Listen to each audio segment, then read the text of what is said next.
Hello, people of Earth! It's your pal, the Orbital Outcast, Rad Gnarly, coming away with another low-key broadcast. Today, we've got another afternoon of action lined up in Fire Pro Wrestling World. But first, I'd like to say hello to everyone in chat or checking us out on VOD. No matter where or when you happen to be in this great big old world of ours, we're happy to have you with us. We hope the day finds you well. It's another week where I have done no pre-planning, so we're going to book this on the air, and then we're going to run this card. We're going to run this show. Let's see. Now, human resource-wise, how we doing? I did not consult with anyone about their pay. I'm just gonna let that tick over again for another week, just because it takes too long. Well, hang on. Let's see if there's anybody incredibly unhappy. Let's take a look. Other than that, me. All right, I don't like his trust level. I don't really care about. We're trying to get that belt off him. Okay, A's and S's look pretty good so far. There's going to be some people that aren't a big fan of mine, though. A couple of them, but...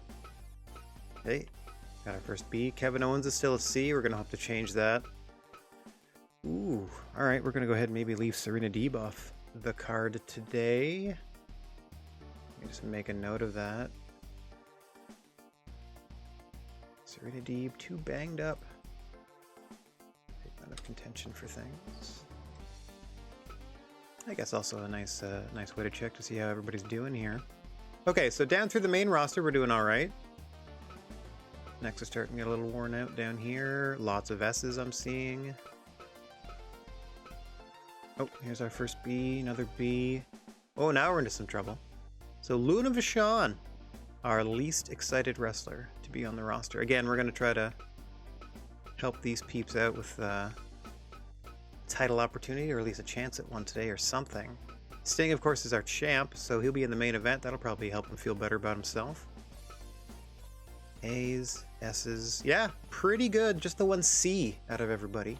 A lot of B's, A's, and S's, so not too bad. I'll let the sort of salary concerns ride for one more week. And actually, I'm going to make a note in my text file right now. I didn't see anybody other than Serenity that was banged up either. That's a good to note. What am I making a note of, you ask? Oh, that's a good question. I forgot already. Wow, I'm out of my ding-dang mind. Oh, Serena, nope. Serena can't do it. Luna is a C. Oh, check the salaries offline. There we go. I got back there in the old brain pan. All right. Can you tell I just wake up sometimes and then start streaming? So as we said, we didn't really have anything arranged. There. So let's just sort of loosely book an event, and if I need to back out and like invite people or figure out something to do or XYZ, we'll burn that bridge when we come to it. Okay. Always, we're going to start... Oop, not with the match. Well, we'll check these real quick, just in case I did anything silly, like changing matches. Oh, alright, all the match types were the same. So we start booking our title fights, and as we already know, Sting is the champion, and we determined last week that Kurt Angle is our #1 contender. So let's put Kurt Angle in there. Here we go. Sure, Kurt Angle v Sting. And then underneath that, we're going to have the Junior Championship on the line.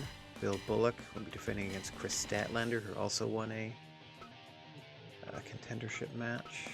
There we go. Statlander, big shot at the belt here. Okay, about 10,000 in a 65,000 seater. Now, here's where we start making stuff up. Oh, I have preemptively booked one thing. Hang on. In terms of title matches. So, figure title match. Wouldn't you know it, we can put the Impact 6-man tag team titles on the line. That is Eddie Edwards, Bret Hart, and Will Hobbs going up against... we'll start Abyss out. It's going to be Shawn Michaels, Abyss, and Scott Hall. Shawn Michaels is obsessed with running Bret Hart out of this league. And now trying to take the one bit of, or part of the gold that Bret has Sean and Hall are the current tag team champions. Looking to add the Impact Trios titles. Okay, so that's some more gold we had on the line. What else can we be doing? Down around here-ish. Not opening the show, but down around here. Let's do Sakuraba with the Noah belt. Okay. Don't have a contender for Sakuraba yet. I'll fill that in later, but... So we're going to have 4 belts on the line. That leaves us with 6 more matches to do. Oh, what have I already said in motion? Okay, I already advertised that Raven had a huge issue with Mike Awesome losing to Stan Hansen in Stan Hansen's first match on the roster. So we're going to put all 4 members of the House of Misery in a match against Stan Hansen and 3 partners that Stan Hansen has to cobble together, being real new to the locker room. Okay, everyone there. Fancy black gear. Raven in his own t-shirt, because it's Raven. Okay, so, opposite them, Stan Hansen's going to start the thing, because he's Stan Hansen. Babyface.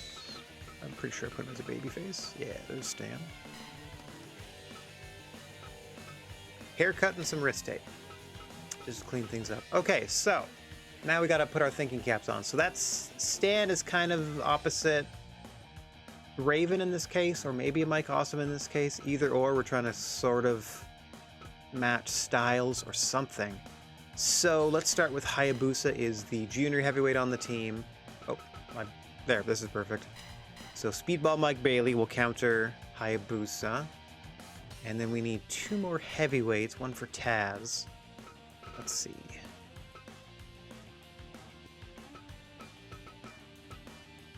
He's a title holder, is Ahmed. Don't quite want to involve him unless it's absolutely necessary.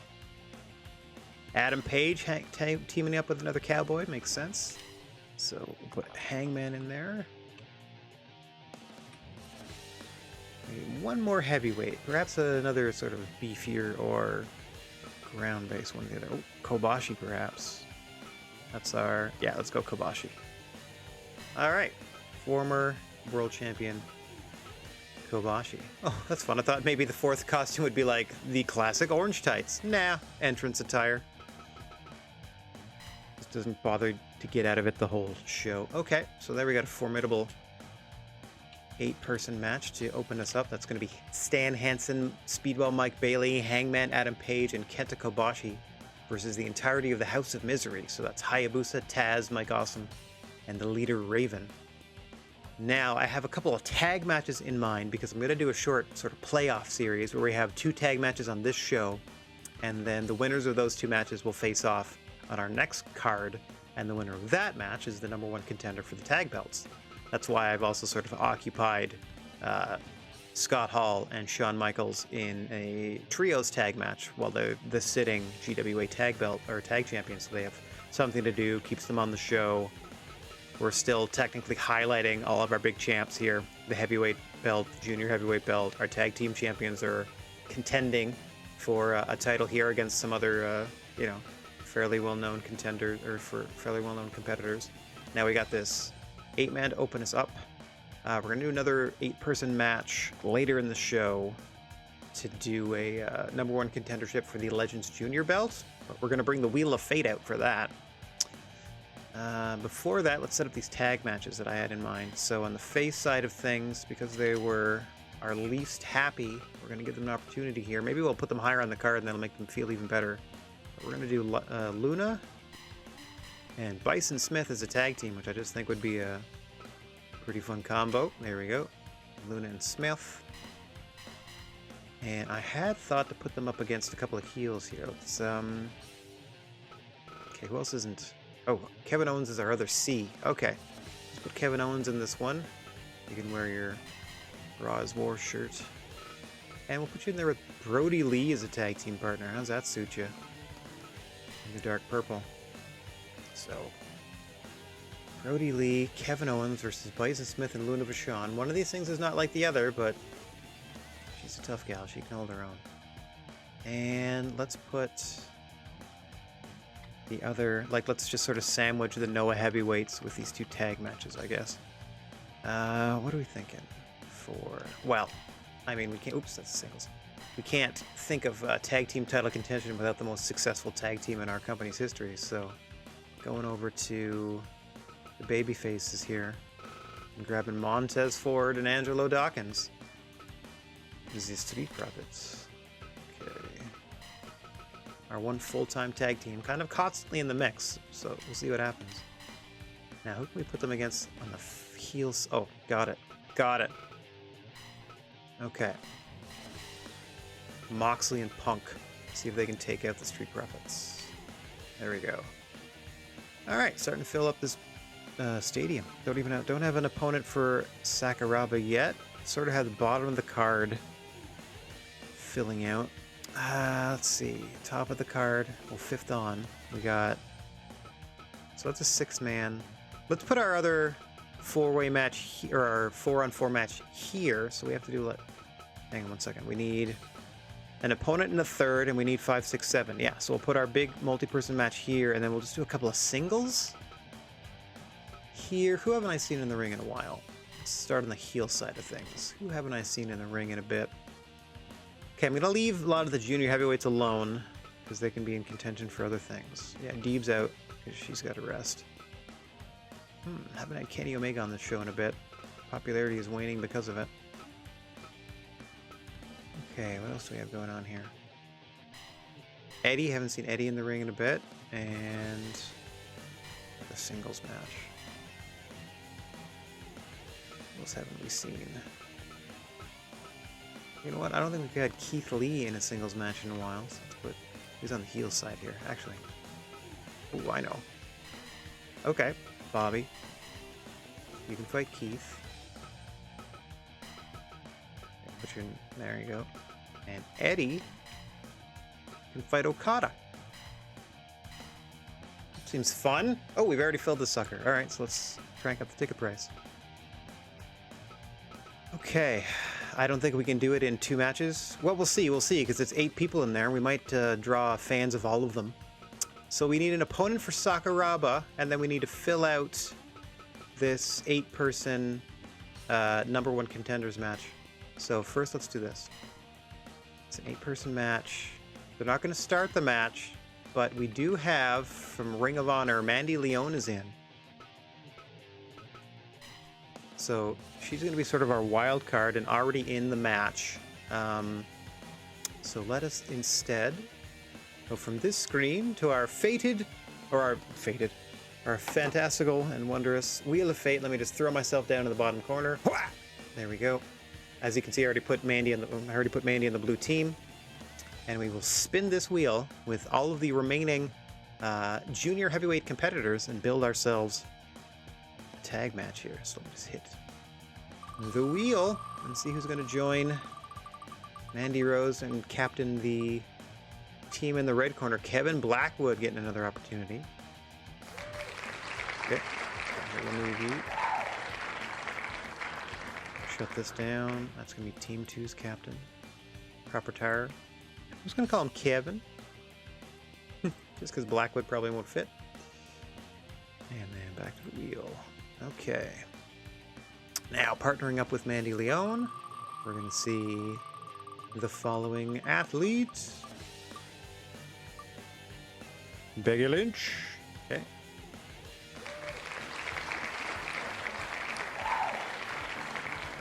Oop.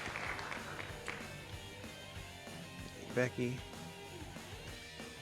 Teaming up with Kevin Blackwood, we are going to have... Whee! Away goes the Wheel of Fate, and we find ourselves a partner named Ray Phoenix. Nice. Okay, welcome to contention, Ray Phoenix. So the winner here, it's going to be one of the same situations where it's 4-on-4, and whomever scores the pinfall or submission is number 1 contender for the Legends Junior title, which means that they're going to be facing Hiromu Takahashi in the future.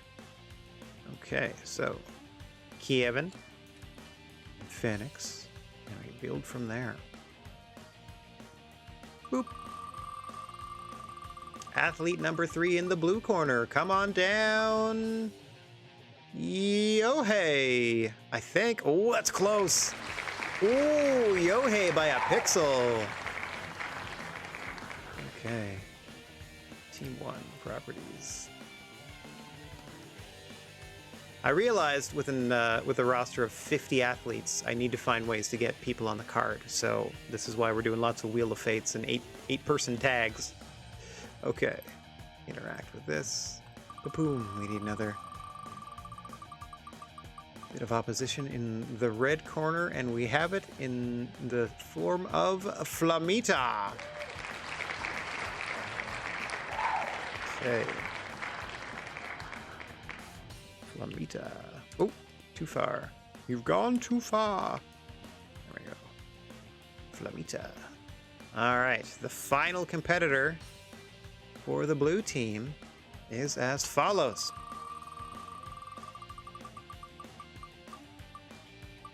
Oh, Kylie Sane, another athlete almost constantly in junior title contention. What a team. Mandy Leone in from Ring of Honor, and then representing AEW, Becky Lynch, Yohei, Kylie Sane. It's a good squad. Should also be filling in my... Okay, here we go. There we go. Fill with one side. Blackwood, Ray Phoenix, Flamita, and the final name drawn, joining the red team and filling out this #1 contender, 8-person strange bedfellow Wheel of Fate, bibbidi bobbidi boo special attraction tag match, whatever you want to call it. Last person in the match is as follows. Kyle O'Reilly. Interesting. Very interesting teams, as per usual. KOR. Okay. Whoop. That's updated on my text file, so I can bop back over to the GWA screen. Look at that. Right back into booking the actual match, so I can just pop over here and be like, all right, well, Mandy's going to be joined, as we already stated, by Becky Lynch and their partner Yohei. What's up, Yohei? And their partner Kylie Sane.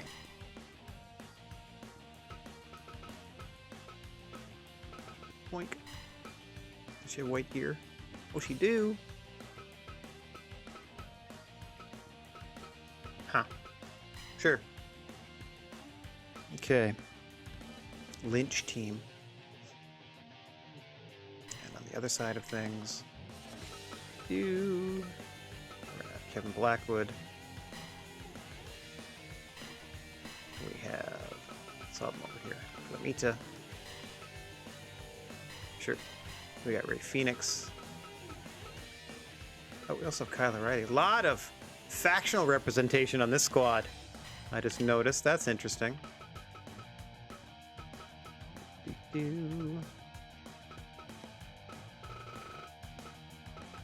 Ray Phoenix. Let's put you in something where you don't look like Flamita. There we go. Nope, didn't quite fill it out. We have one more match, or one more person to book. Okay. Kazushi Sakuraba will be facing me. Who will I be portraying? Because we got to get the title off this guy. Let's see. Oh, I know. Mitsuharu Misawa.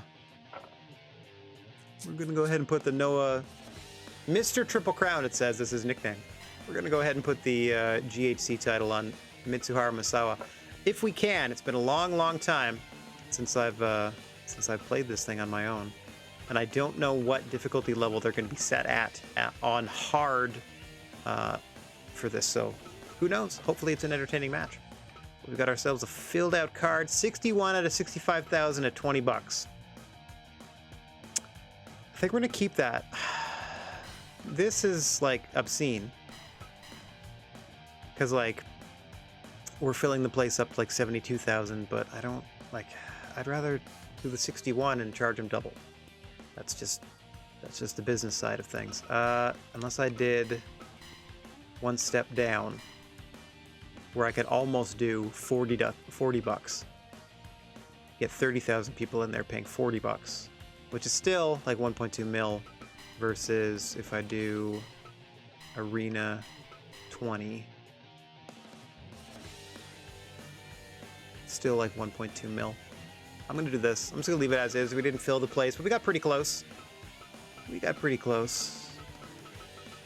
Okay, we got 4 title matches, including one I'm participating in. We got some number 1 contender matches. We have this kind of tiny tag team tournament we're starting this week. We got some singles matches, maybe kicking off a rivalry between the Heat Business and Squared Circle K. It certainly seems that way with these two lineups. Yeah, I think we're good. Confirm that match card. We have 2 people that need to show up for work that aren't under contract to us, which isn't the worst thing in the world. Not too bad. Okay, so management, training center. I've about done that immediately. Produce merchandise. We got 60,000 people. We're gonna leave. Obviously, we're gonna leave everything that we have already alone. Let's do 10,000 branded snacks for the kiddos. Let's do 10,000 goodies. Let's do a run of 5,000 DVDs. And let's do 20,000 shirts, 20,000 towels. It's a beefy order, but we got 60,000 in the arena, and they carry over month to month. So we're just investing now.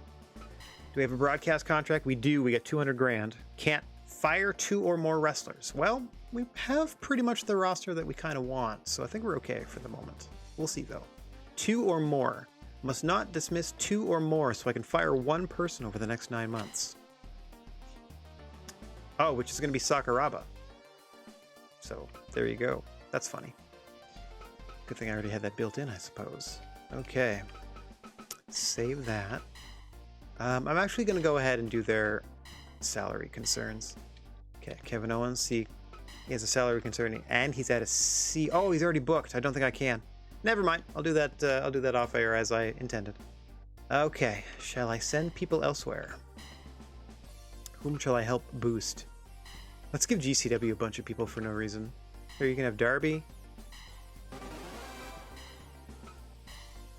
You can have Jungle Boy. You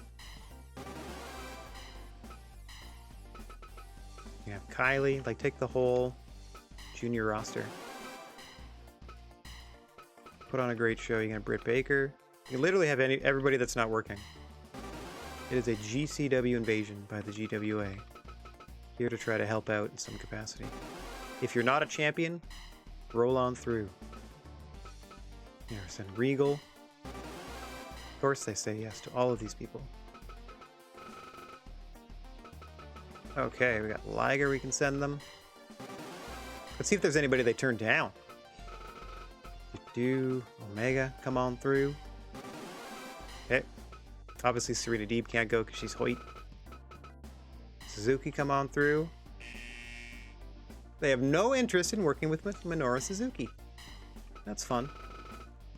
And Seth Rollins come on through. Huh. Just Minoru Suzuki. They have 6 contracted wrestlers do GCW on their own. And we just sent them, you know, a good 10 or so, I guess. There you go. Okay, so we sent out some friends. We booked a lot of our own people, which is nice. That's another benefit of doing all these multi-person tag matches, is that we get more of our own competitors on our shows, which will make them happier overall, keep them popular, da-da-da-da-da.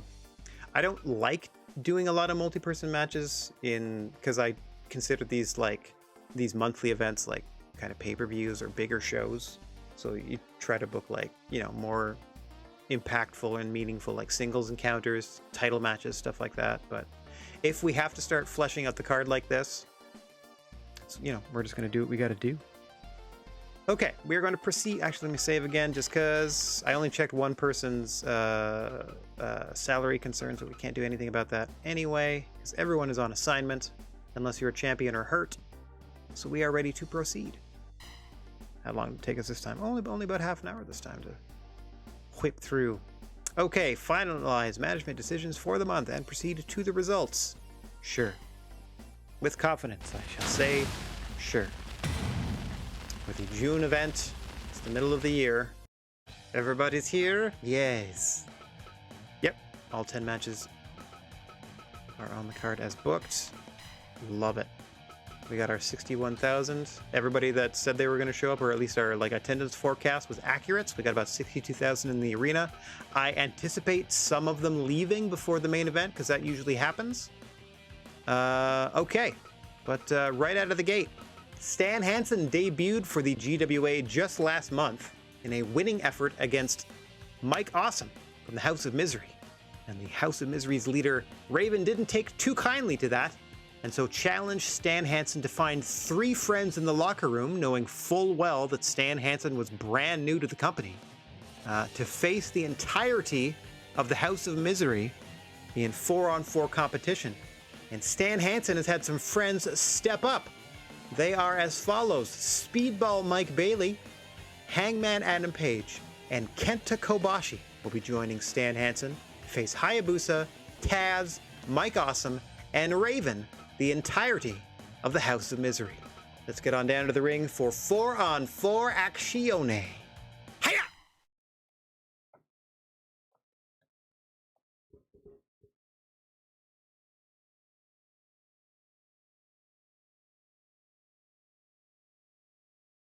As always, the creature on feature, Mr. Bigfoot, signals for the bell, and we are underway. Stan Hansen against Taz, currently in the ring. Taz in the black and orange singlet. Stan Hansen in the black trunks, cowboy boots, and blue knee pads. Master of the Western Lariat in there against the human suplex machine.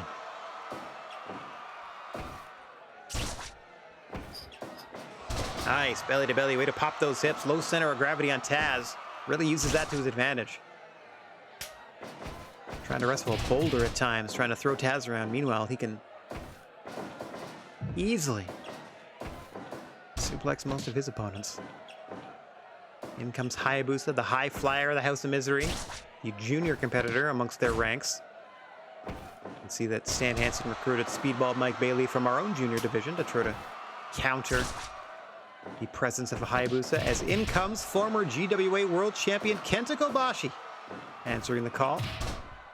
And Stan Hansen put out the alert and need for tag team partners. Kobashi quick to respond. Can't stand bullying in any form, can former champion Kobashi. And there with Hayabusa now. Hayabusa trying to make his way back to his corner. That neck breaker should buy him the time. In comes the leader of the House of Misery, Raven, on a seemingly never-ending quest to get to the top of the card here in the GWA, has aligned himself with 2 stables now over his duration with the company in an effort to do so. Hasn't quite paid off as he'd liked. It did begin the rise of The Undertaker up the card after a feud with Raven and his House of Misery. However, Undertaker retired from active duty, active competition, before really fulfilling his destiny perhaps as GWA World Heavyweight Champion. We passed the 5-minute mark in this 4-on-4 competition. We've seen most of the competitors engaged so far. Hangman Adam Page and Mike Awesome, the legal fighters now, as Speedball Mike Bailey drops off the apron to get in Mike Awesome's face. I don't know how well advised this is. Bit of a size mismatch up here, as Mike Awesome, you can see, just sort of... Oh, hang on. Oh, there it is. Nice kick to the side of the face by Bailey. Drops off the rest of the blue corner partners. Now here comes House of Misery to get in Hangman Adam Page's business. Taz, meanwhile, just chilling on the apron. Triple teaming on Mike Awesome by Team Blue here. Big powerbomb upcoming by Hansen. Meanwhile, in the ring, 3-on-2 as well. Hang on. We're back to 2-on-1 outside the ring. Okay, look, those numbers don't add up. See Bailey and Hayabusa isolated in one corner. Taz locking in submission on the Hangman. Oh, We're waiting for Mike Awesome. Get back into the ring here. Action fast and furious in our opening contest here. Crowd loving it. He's finally settling down. Hangman with a quick tag out to Kenta Kobashi. Awesome not fooled. Quick pile driver puts Kobashi down and allows Awesome to tag in the human suplex machine Taz, who did his best to stay out of that multi-person fracas. Just a second ago. Good gravy. Tiger suplex dropping Kobashi on his head. Kobashi's had enough of that. In comes the Hangman. Oh! Didn't quite time that double team offense, but Speedball certainly got all of that kick to the face. 2 of them in a row for Taz. Some tag team offense out of the blue corner. As we hit the 10-minute mark in your opening contest. First of 10 we're going to be providing today. This action-packed card presented by the GWA, and we couldn't be happier to have you strolling down the gnarly wrestling aisle on this lovely Thursday afternoon. Hangman clicking R3 and going dead-eye. Almost puts Taz away, but he's able to kick it too. Taz countering into a small package. Kenta Kobashi kicking things over and breaking that pin attempt. Nice forearm shiver there by the Hangman. We're going to press his advantage against Taz. Taz trying to get back into this thing. Quick tag out to the Speedball. Taz unaware. Belly to bellies. Hangman Adam Page out of the ring and eats a shooting star from the Speedball. Super kick from Mike Bailey. Another spin kick to the dome of the human suplex machine. Off the ropes comes Bailey. Big drop kick to the chest now.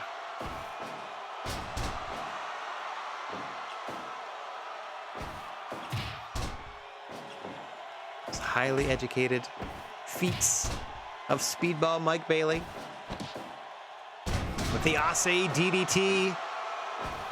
Innovated by Ultimo Dragon. Standing Spanish Fly.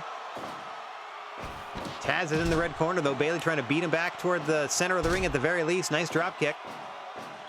Oh, misses the spin kick, and Taz able to get back to his corner, and in comes the Raven. Nice double team powerbomb on his way out of the ring. Into the even flow on Mike Bailey. Raven drags him away from the ropes, goes to the cover.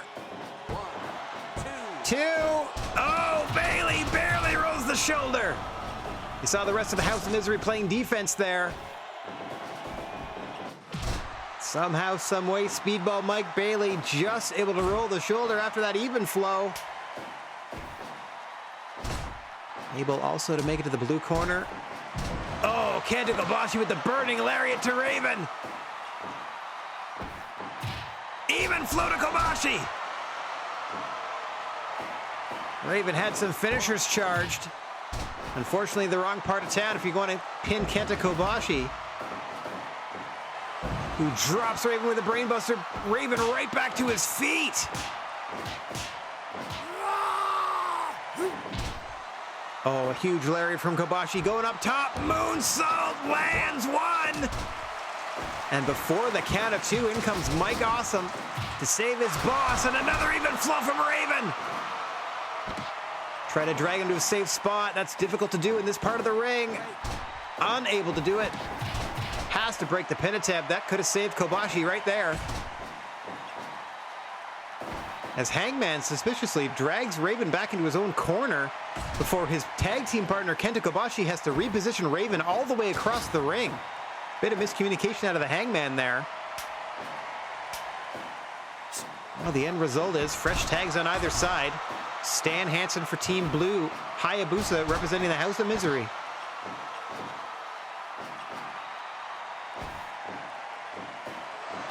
Nice Tiger Driver by Hayabusa. 2 and Hansen out at 2. Triple team demolition attack on Kobashi there. Nice Uranagi to Hansen by Hayabusa. 2 in a row. Getting the big Texan down and out. Spinning kick to the back of the head of Hansen off the top rope by Hayabusa. Hansen's had enough. Back to his corner for a tag out to the Hangman. Hang on. Pile driver to Hayabusa on his way out. We've passed 20 minutes in this one. Lots more action to come. As we said, this just your opening contest. We have trios matches, tag matches, singles contests. A dead eye for Hayabusa. Into the cover goes Page. Hayabusa out at 2. Follow-away slam by the Cowboy. Oh, a new Falcon Arrow by Hayabusa. 1, 2. Page barely escapes. Yeah, we got singles matches, tag matches, a trios match. Another 8-person match coming your way. Every match variety we could possibly give you, short of handicaps, I suppose.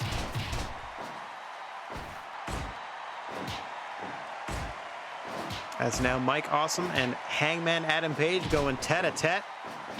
In the corner of House of Misery, Mike Awesome settling that strike battle for the moment. Oh, a bit of mistiming there by Page.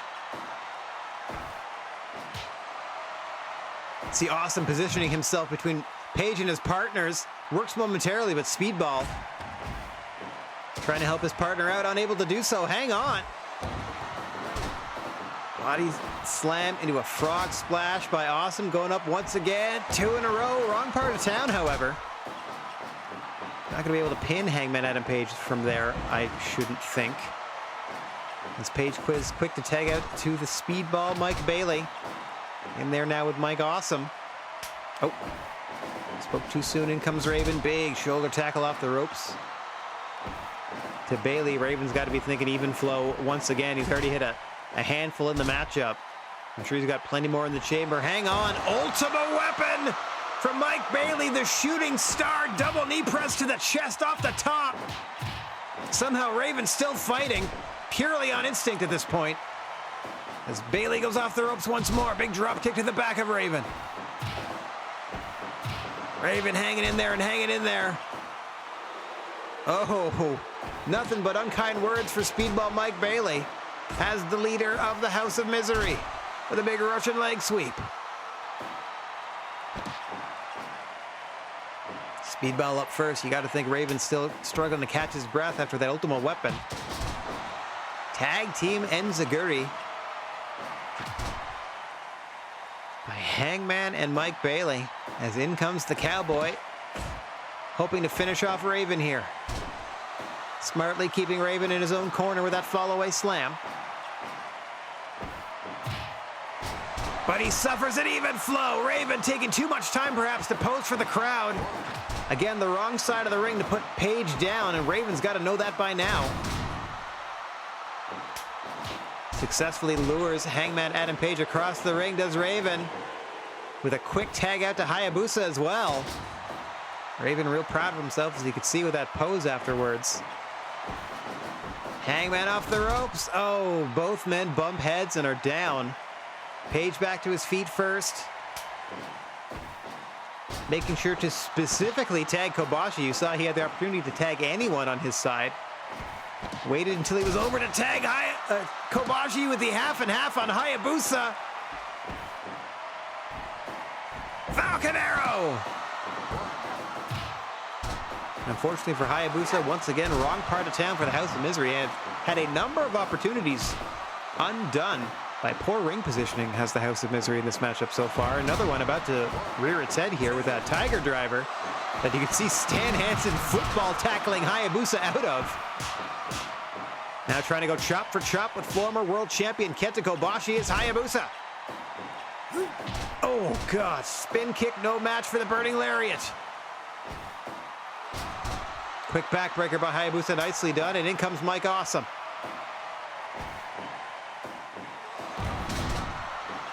Tiger Driver folds over to try to give him to Mike Awesome for a tag team combo. Couldn't quite pull it off. Kobashi able to tag out to Stan Hansen, and this is the matchup that started this feud in the first place. Stan Hansen, Mike Awesome went one-on-one last week. Stan Hansen was victorious, and that infuriated Raven.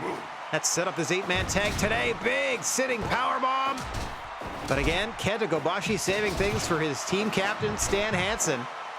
Now thrown into the turnbuckle by the House of Misery, but Mike Awesome tripped over his own 2 feet there, unable to follow up right away. Quick tag out to Taz now. Oh, that elevated spine buster by Awesome. Taz eats a DDT by Hansen, trying to buy some time here, get his wits about him. Taz says this is it. Puts Hansen on the ground and commences to hit those forearm strikes. Oh, and a huge lariat by Hansen. 1, 2. And the House of Misery saved Taz. Oh, 2 of them in a row. You see Taz clutching at his neck now. 1, 2. Taz escapes. That's all it takes. 2 vicious lariats from Stan Hansen. You saw Taz writhing around on the canvas in pain. Oh, and a big pile driver now. Mike Bailey off the ropes. High drop kick to the back of the head of Taz. Drops a couple of knees on his back now. Taz trying to fight his way back to his corner for a tag. Bailey not letting him. Oh, smartly done. Nice drop toe by Taz. Gets him the time and space he needs, and back in comes Mike Awesome. Taz needs to recover on the apron in a big bad way here.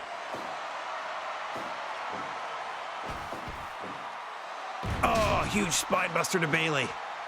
As we are approaching 40 minutes gone. Oh, 2 of them in a row. Mike Awesome trying to soften up the spine of Bailey for one of his many awesome bombs. Here comes one now. Oh, tosses him halfway across the ring, does Mike Awesome, but Bailey's still got some fight left in him. Certainly enough to tag in Kenta Kobashi. Standing diamond dust. Kobashi up the rope with a huge lariat, looking to put Awesome down and out. Awesome right back to his feet. Quick tag out to stable leader Raven, trying to get control of the situation, sending Kobashi to the floor.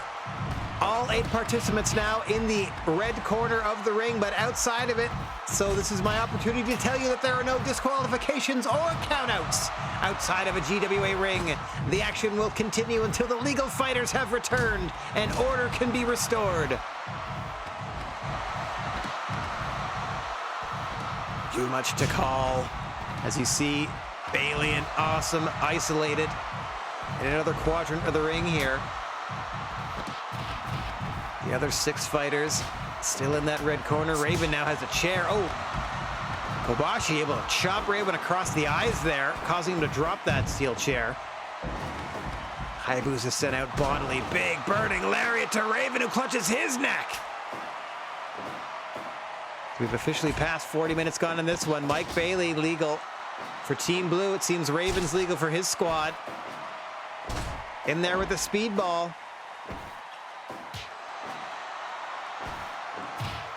Even flow to Bailey. Raven's gonna have a difficult time getting this pin off. Yeah. Wrong part of the ring to attempt that. Southern and northern quadrants, the southern especially, very difficult to line up a pin properly. But thankfully for Raven, and smartly by Raven, he tags out to Mike Awesome, who's going up top against Bailey. Big Awesome splash in the proper corner. 2, 3. House of Misery wins. Some redemption for Mike Awesome, perhaps. And your opening contest comes to an end. 42 minutes and 4 seconds. Whoop. Okay. The super deadly frog splash can never be underestimated, no matter who's performing it. Boop. Okay, so that was Awesome. Pinning Bailey, I think? Yeah. Burp. There we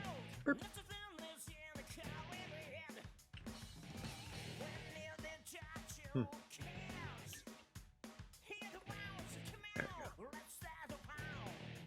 All right, and that was only the first of 10 fights we're bringing you today. The second of which is the first in our sort of, it's a little bit of a tag team #1 contender playoff.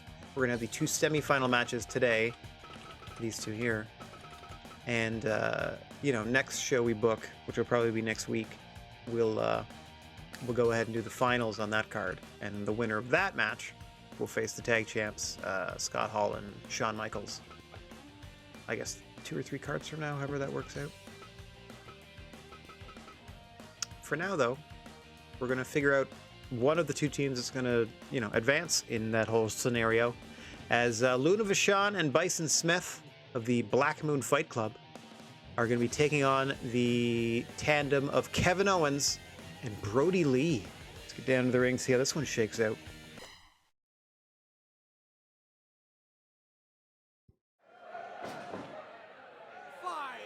Mr. Bigfoot calls for the bell, and we are once again underway. Kevin Owens and Luna Vachon starting things out for their respective squads.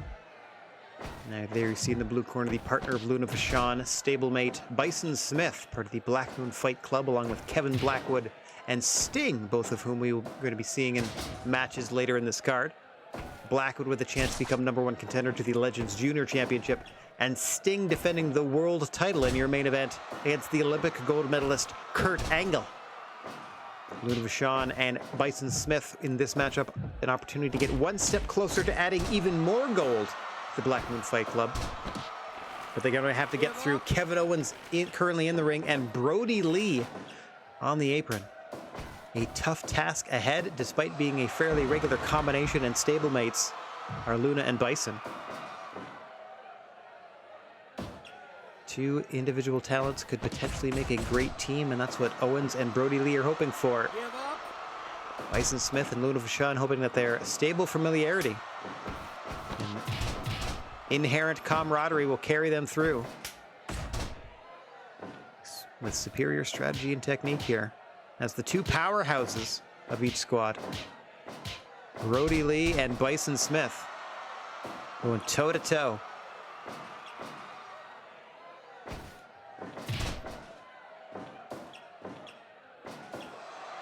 Smith trying to slow things down here, control the pace.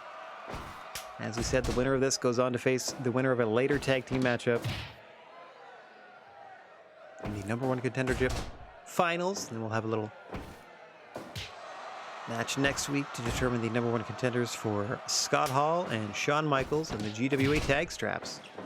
We are going to see Shawn Michaels and Scott Hall in action later today as they team with Abyss to take on Eddie Edwards, Will Hobbs, and Bret the Hitman Hart in an attempt to wrest the Impact Trios championships away from Bret and company and bring them to the Heartbreakers.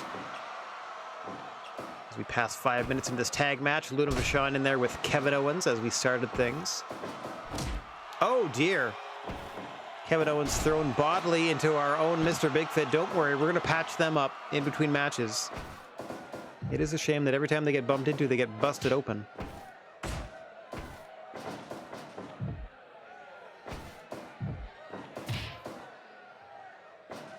Oh, huge cannonball in the corner by Kevin Owens.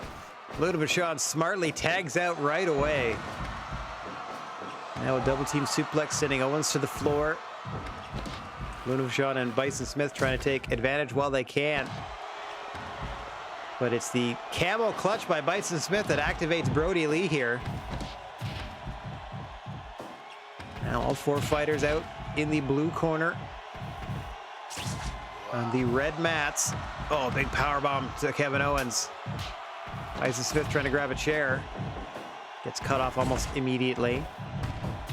Meanwhile, in the ring now, Kevin Owens and Luna Vachon outside the ring. Brody Lee and Bison Smith having words, more than words, says Extreme. Big clothesline in the corner. In the ring, Kevin Owens doing quite well against Luna. Bison Smith smartly getting Brody Lee back in the ring, returning himself so we can settle back down into a proper tag team match here. Fresh tags in the red corner. As in comes Brody Lee on Bison Smith. Kevin Owens, you can see, gasping for air on the apron. Right back to that camel clutch goes Bison Smith. But as we've only gone about 10 minutes in this one, Brody Lee not nearly worn down enough for that to be a major threat. Brody missing with the big boot. Bison getting a tag in. Here comes Luna. Bison with a big shoulder tackle off the ropes. Luna Vachon looking to follow up. with a torture camel clutch of her own. Unfortunately, too close to the ropes down there.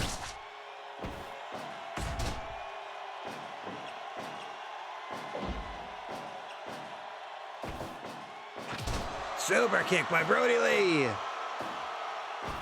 Trying to get Luna positioned properly for a pin. Can't quite do it. Luna buys herself some time. Back in comes Bison Smith. Back in comes Kevin Owens. Quick tags on both sides here.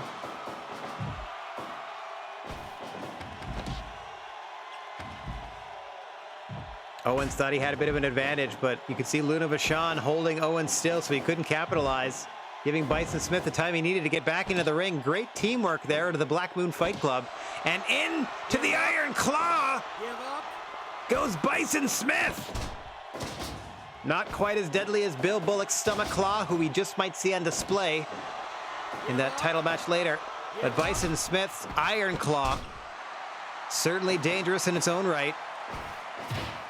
Oh, and a stunner by Kevin Owens and into the cover. 1, 2. Luna Vachon saving the matchup. Bison right back to the Iron Claw, trying to crack the face of Kevin Owens.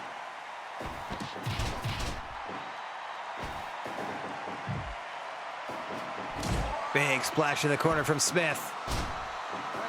Nice bridge on that German, but Kevin Owens was able to get his feet on the ropes to break that up. Pop-up powerbomb, center of the ring. Luna Vachon saves the match once again.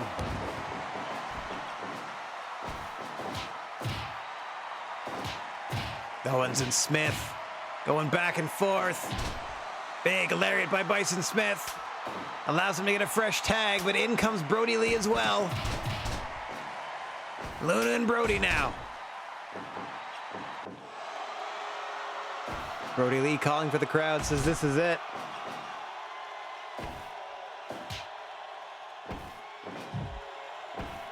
Trying to set Luna up in the corner. Luna reverses.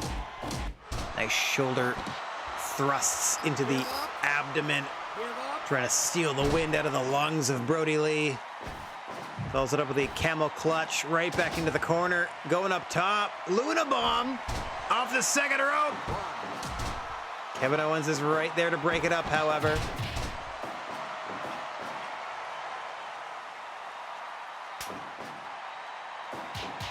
Luna makes her way across the ring. In comes Bison Smith. Oh, thought he'd been going bicentennial there. But Brody Lee able to counter. Hang on. Oh, another attempt thwarted. Brody Lee might be too big to get up for that bicentennial. But Bison Smith can surely get rocked by that discus lariat. Oh, now the bicentennial. He finally hits it. 1, 2. No! Brody Lee just gets out.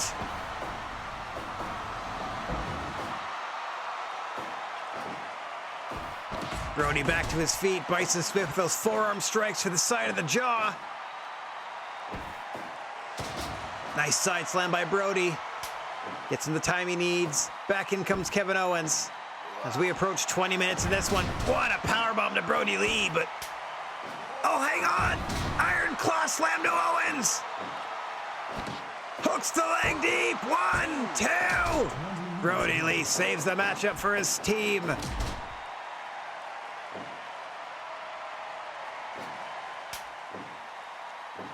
Quick tag on the side of the Black Moon Fight Club. In comes Luna Vachon, hoping to finish Kevin Owens off. Oh, German into the turnbuckle by Owens.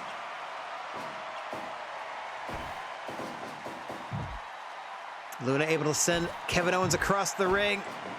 Another German suplex into the turnbuckle, but her own turnbuckle this time. And Luna's back to her feet first somehow.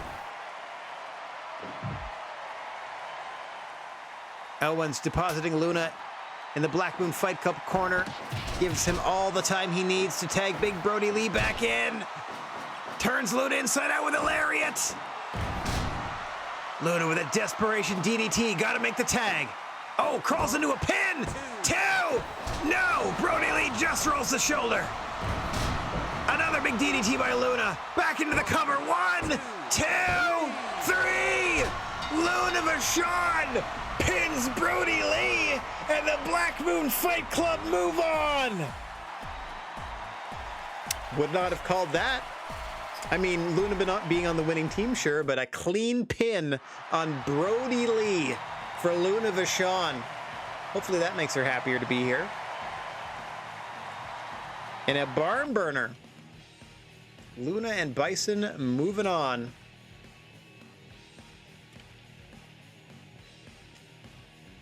Okay. That, oh, hang on.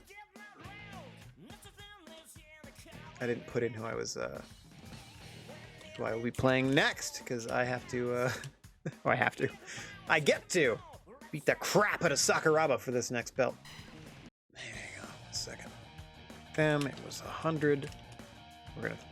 I'm so glad we had a 96 and a 100 before this match, because this is going to tank the average, because I'm just going to do my best to try to beat this guy. I don't know how difficult it's going to be, but coming up next we have myself as Mitsuharu Misawa, putting the screws to Kazushi Sakuraba and getting that Noah championship off them. We hope. We hope. Can't say for certain, but we're about to find out. Mr. Bigfoot calls for the bell, and we are once again underway. So I'm going to have to fight this thing at 150% speed, or 125 speed as well. I am very much out of practice, as you see the very cautious former GWA World Heavyweight Champion, Mitsuharu Misawa, trying to take a measure of a Sakuraba here. You do not want to get caught in a ground game against the likes of Sakuraba. The longer I can avoid, or the longer Misawa, excuse me, can avoid grappling, the better.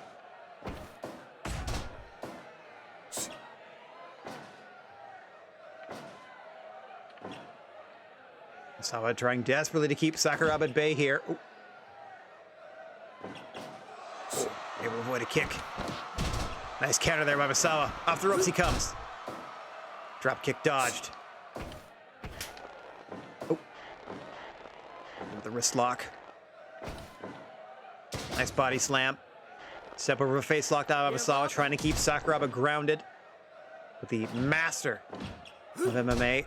Very quick to break out of these holds. You can see the defense on display with every strike attempted by Misawa as well here.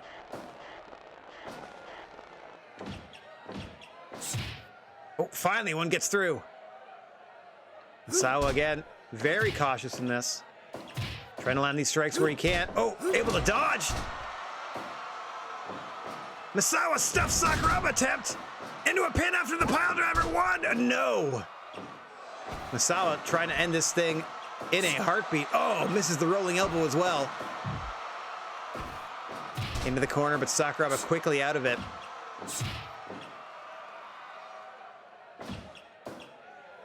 See the speed with which both of these competitors are moving around the ring. Incredible footwork on display in the first 5 minutes of this contest.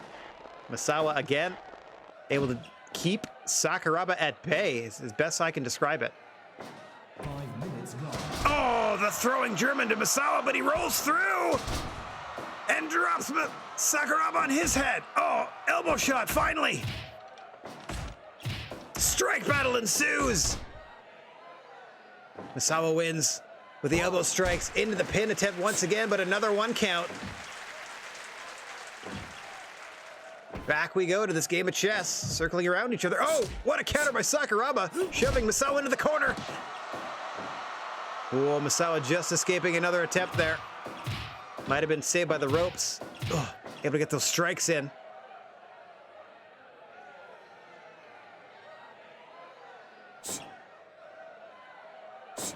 Oh. Another kick to the midsection. Dodges the attack. Nice. Head scissor takeover by Misawa. Trying to press the advantage here. Nice counter once again. As we're approaching 7.5 minutes, headed toward 10 in this championship contest. Noah World's title on the line. Sakuraba the champion in blue and orange. Mitsuharu Misawa the challenger in his traditional emerald and white. Able to send Sakuraba into the corner. Sets the man on the top turnbuckle. Double underhook suplex off the top. Into the cover goes Misawa. 2. Sakuraba escapes. Oh, what a combo by Sakuraba. Misawa will fend it off once again. Kicks in the corner. Oh, what a combination of strikes. Misawa going for the pin, but wrong part of town. Emerald Frozen! 1, 2, no! Oh, Misawa with an opportunity to put Sakuraba down and out. Couldn't do it. Sakuraba looking for an angle, any angle. All these hammer throws to the ropes. Not doing Misawa any good here. As we pass the 10-minute mark in this contest. Misawa says this is it as he adjusts his waistband. Pulls Sakuraba back to his feet. Nice. Turning backdrop suplex. Elbow strike combination. Half and half with the bridge. 1, 2, 3. He got him. Mitsuharu Misawa is your new GHC champion. Okay, so I'm hoping maybe in the 70s, maybe. Crowd got into that a little bit. I didn't even need to use like my finishing moves. Holy crap! Okay. 92! I was not anticipating that. All right. Well, let's see. Now I do that Mitsuharu Misawa has the Noah Championship. And I can fire Sakuraba after the show's over. Let me just make a note of that. He's the only person I can fire under this current television contract. But we only hired him to get the belt off him in the first place. Fire Sakuraba. Some post-show notes. Okay, that went way better than I expected. Tiger Suplex 85, they're going to call that with the bridge. And we got ourselves a new champ.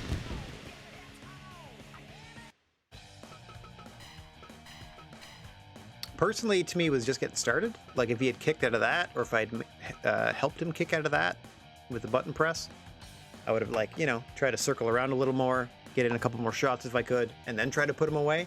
But I feel like once I dumped him on his head with that Emerald Frozen, it was like a matter of time. Anyhow, let's save that. Now we get back to the purely CPU versus CPU components, and the other half of our semifinal tag team playoff here, as Montez Ford and Angelo Dawkins, the Street Profits, are going to be taking on Jon Moxley and CM Punk, who are calling themselves Major Threat. Let's go on down to the ring for this one. Winner of this one faces Bison Smith and Luna Vachon at our next show for the right to be called #1 contender to the tag straps. As you can see, Mr. Bigfoot has been patched up. Should have mentioned that before the previous matchup. But medically attended to is our senior official, and they've already called for the bell, and we are well underway here. Montez Ford in the purple and red against Jon Moxley in the black trimmed with yellow. Moxley's partner, CM Punk, in the black tights with the Chicago flag colors. Angelo Dawkins, the tag team partner of Street Profit member Montez Ford, is going to be in the blue corner. There you see them also in purple and red with the white sweatband. Nice shoulder tackle there by Moxley on Montez Ford, another master of the frog splash. We seem to have a handful of purveyors, practitioners, perfectionists of the frog splash in our midst. I might at one point do some sort of frog splash playoff or some sort of contest of that ilk. Let's see, we do. Mike Awesome's got one, Montez Ford has one, Eddie Guerrero has one. I think Jushin Liger uses one too.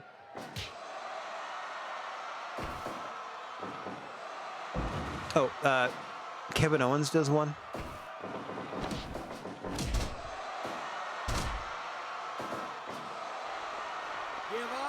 As you see, Angelo Dawkins, the larger and more powerful member of the Street Profits, in there with CM Punk. Punk and Moxley, I wouldn't call them evenly matched. Certainly more evenly matched in terms of power and overall technique, partner to partner, than are Angelo Dawkins and Montez Ford. Ford being the more athletic of the two competitors, and Dawkins clearly being the more powerful.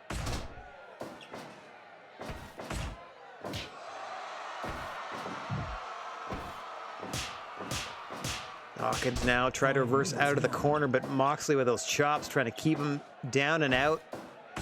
in major threats part of the ring here.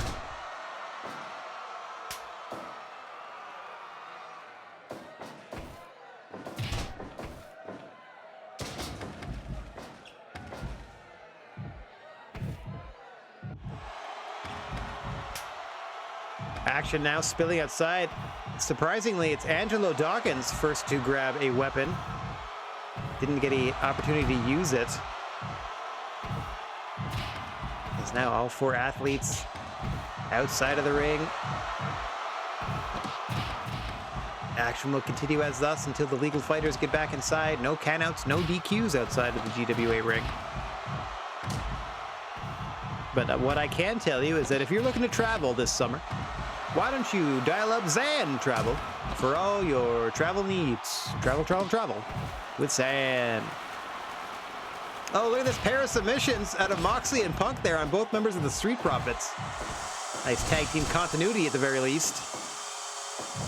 So trying to get settled back down to normal here. Montez Ford and John Moxley are two legal fighters. Note, in comes Dawkins, and I'm going to suspect, and I am right, in comes CM Punk. Punk and Dawkins.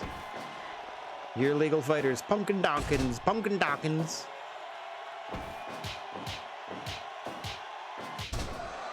Angelo Dawkins wisely trying to keep CM Punk in the corner of the Street Profits here. Far easier to pin or submit your opponents when their partner has to travel all the way across the ring to attempt to save.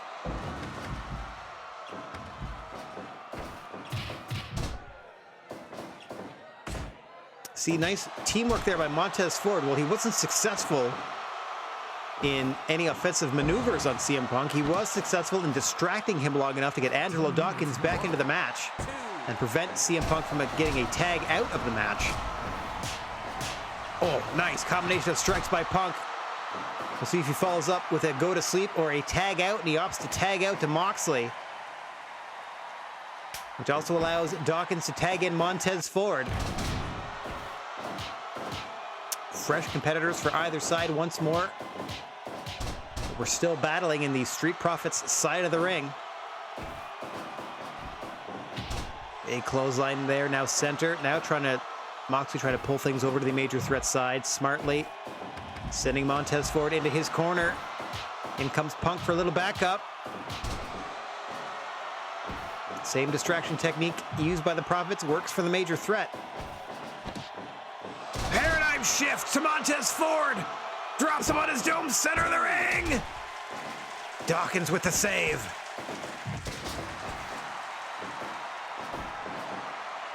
Ford's got Moxley perched. Second rope superplex. Into the cover goes Montez Ford. Oh, Moxley just rolls a shoulder. Paradigm shift once again, dropping Ford on his head. 1, 2, and Dawkins once again saves the matchup.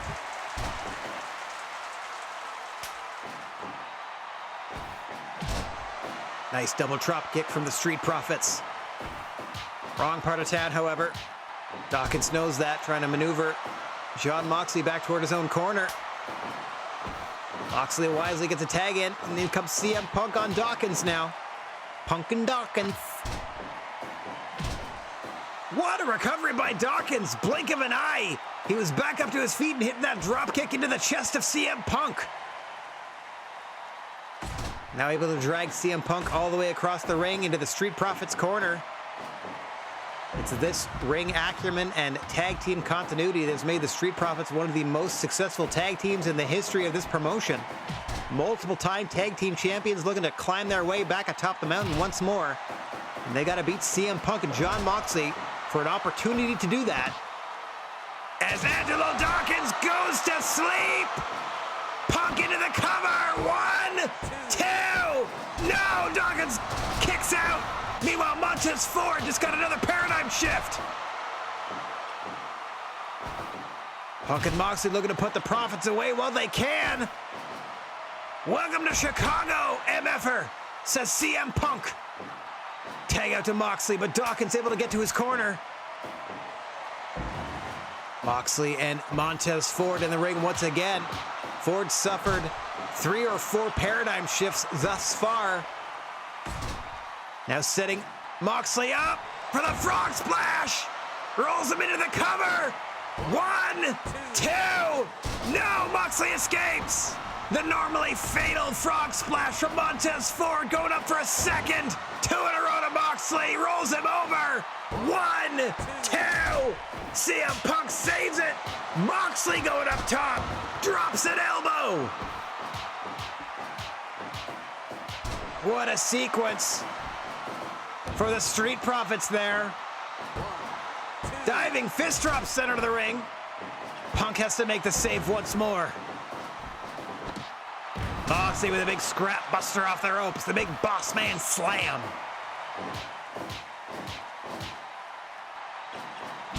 Big discus lariat. No, Montez Ford able to absorb that. Hit a drop kick. As we approach 20 minutes of this tag team contest. Nice shot by Ford.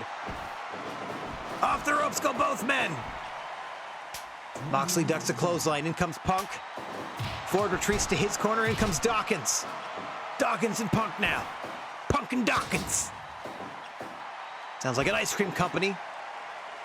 Oh, another welcome to Chicago. Double underhook backbreaker to Angelo Dawkins. Punk striking away.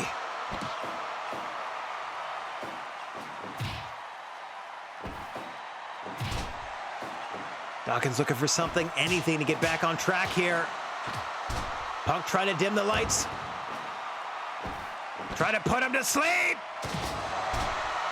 Into the cover goes Punk. 1, 2, just 2. Did you see the speed that Montez Ford ran across the ring to save the match? That's how much being tag team champions means to the Street Profits.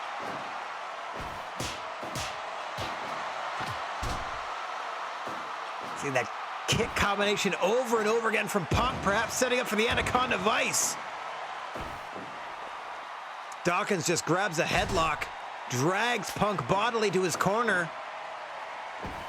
Thankfully for the Profits, Montez Ford back in. Dawkins is going to have some time to recover here. Frog splash, but too close to the ropes. That's still going to do damage to Punk, however. Nice Saito-style suplex out of Montez Ford. Go to sleep by Punk, center of the ring, hooks the leg. 1, not even a 2 count thanks to Angelo Dawkins. Moxley unable to paradigm shift Dawkins, had to settle for the butterfly suplex, but he's in legal now against Montez Ford and has been able to drop him on his head a few times. So we're headed toward 25 minutes in this tag team contest. Winner gets Bison Smith and Luda Vachon at our next show. Paradigm shift once again to Ford. Center of the ring, 1, and Dawkins breaks it up again.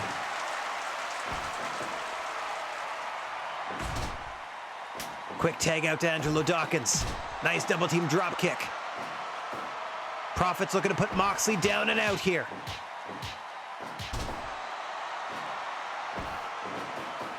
Moxley reverses and sends Dawkins into the major threat corner.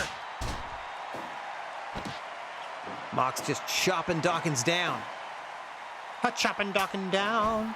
A chopping Dawkins down. A chopping. I don't know what Montez Ford is attempting there. Angelo Dawkins able to stop that attempt. A paradigm shift. Oh. CM Punk with that springboard right next to Montez Ford. Rubbing it into the face of Angelo Dawkins' tag team partner there. Now going right back to that back of the big man. Trying to drop him, perhaps thinking Anaconda Vice. Drags him away from the ropes first. Into the Anaconda Vice right in front of Montez Ford. And that will do it. CM Punk tapping Angelo Dawkins right in Montez Ford's face.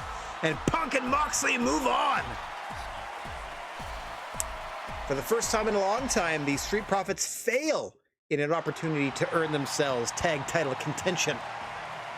Okay.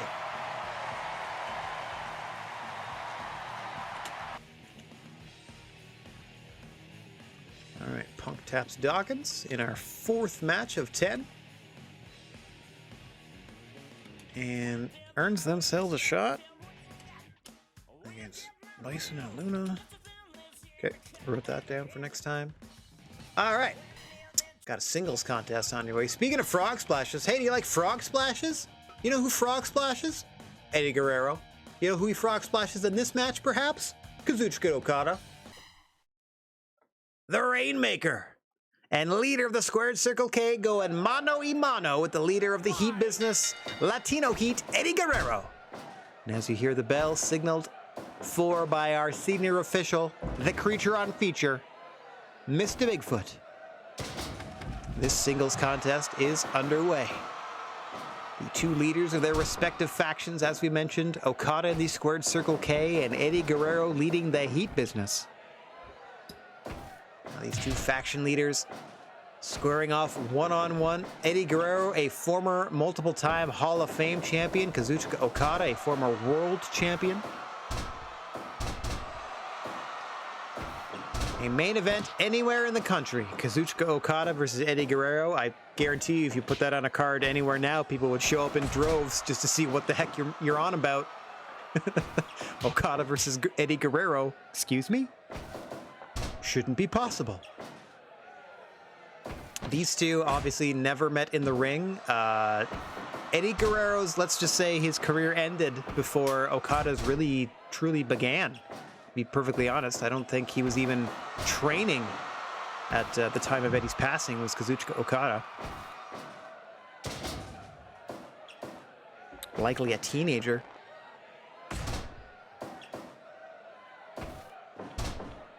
Guerrero now. Both men actually looking to use this as an opportunity to climb up those rankings. Get closer and closer to perhaps Hall of Fame or world title contention. Eddie Guerrero would love a crack at the richest prize in the game, a title he has not held. And Okada, after several failed attempts to become champion, tasting the gold ever so briefly before losing it to former champion Mitsuharu Misawa and current GHC champion, as we saw earlier today, Mitsuharu Misawa. Not quite the reign Okada was expecting after such build and such a long time getting to that point. So Okada would love to get back on top of the mountain. Eddie would love to climb it and reach that summit for the first time. The path back up that hill starts with the big victory here today.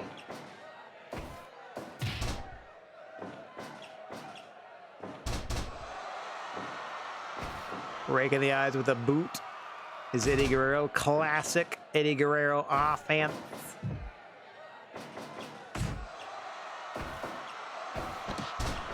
Oh, into the Rainmaker by Okada. Looking to put Guerrero down early. 2. No, Guerrero at it 2. Rolls through German. Might have been thinking 2 Rainmakers in a row was Okada. Out of nowhere, seemingly. Make it 2 Rainmakers to Guerrero. 1, 2. Guerrero out again. Seems like Okada's gotten the go-ahead, however. Has hit the Rainmaker twice. Eddie Guerrero, to his credit, kicked out twice. Big boot to the back of the head now. Guerrero, you got to be thinking is on borrowed time. Can't be quite thinking right in the head at this moment. After 2 vicious Rainmaker discus lariats. Or ripcord lariat, I should say. You spin, he doesn't. That's the difference between a ripcord and a discus. Guerrero is going to want to position Okada near the ropes for his patented frog splash. But if he wants to put you away in another way, he can always pin you after the 3 amigos and perhaps try to tap you with the lasso from El Paso. Okada, oh, thinking tombstone. Guerrero counters with one of his own. Now trying to get Kazuchika Okada disqualified for use of a chair.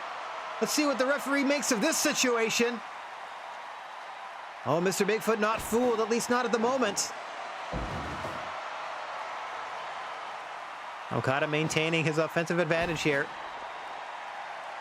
Eddie, the dastardly heel, trying to scratch and claw and cheat his way back into the fight. Oh, I thought he may have been thinking frog splash after that beautiful head scissor takeover put Okada in the landing zone near that turnbuckle. Jumping in, Seguri drops Okada, but he's back to his feet first and waiting on Guerrero. Monkey flip out of the corner by Eddie. Looking for a suplex. Okada counters. Once again, center of the ring. Trying to position Eddie Guerrero for perhaps. Nope. German suplex first. Thought he may have been thinking Rainmaker. Here he goes. Rainmaker. Third of the matchup. Over goes Guerrero. 2 and no. Eddie kicks again. Okada drops him with a snap suplex to buy himself a little more time to catch his own breath. Okada thinking springboard. Springboard drop kick to the back of the head of Guerrero. Guerrero going back to his dirty tactics, trying to get Okada disqualified here. Mr. Bigfoot not quite sure what to do here. Into another Rainmaker. Okada sucking wind, tiring himself out by the beating he's laying on Eddie Guerrero.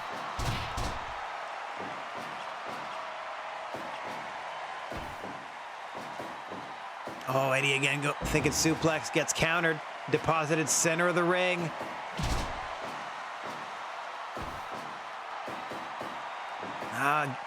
Eddie just can't get quite out of the blocks here as Okada signals for the end.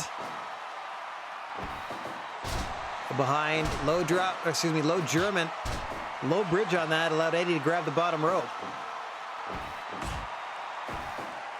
Okada thinking Rainmaker once again, nothing doing.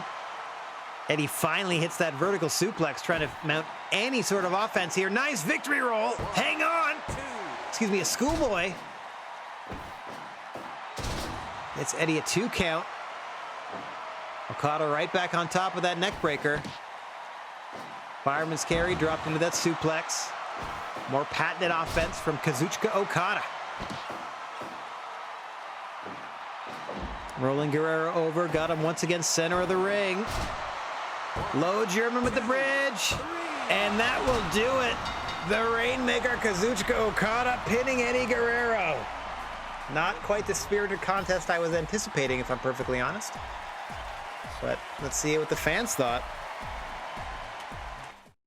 What'd you think, guys?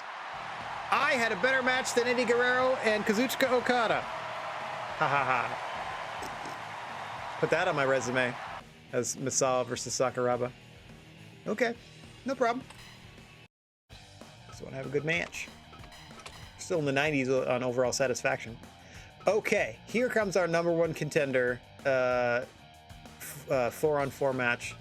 We have a visitor in from Ring of Honor. Mandy Leon is in, so she's up for contention. The winner of this is the number 1 contender for the Legends Junior Champion. And by winner of this, I mean, even though it is a tag team contest with 8 competitors total, 4 per side, the individual who scores the winning pinfall or gets the winning submission will be the number 1 contender for the Legends Junior title and face Hiromu Takahashi at our next show. So let me just put Takahashi. Let me just write that into our little match listings here. Our big old text file that's got our whole 9.5 year history. All right, so on the blue side of things, hey, what's going on, Kate? Nice to see you. Hope you're having a nice afternoon. Just in time for me to run down that on the blue corner, or in the blue corner, we have Mandy Leon, as we described, from Ring of Honor is in. They're going to be teaming with Becky Lynch, Yohei, and Kairi Sane on the blue side of things. And taking on, in the red corner, Kevin Blackwood, Ray Phoenix, Flamita, and Kyle O'Reilly. So some interesting teams made up here. Let's go ahead and save once more. Wait, let me check this. ACBD, sure. Get on down to the ring. Get myself out of the way. How you doing today, Kate? As always, the creature on feature, Mr. Bigfoot, calls for the bell, and we are underway. Becky Lynch in the white, opposite Kevin Blackwood in the black.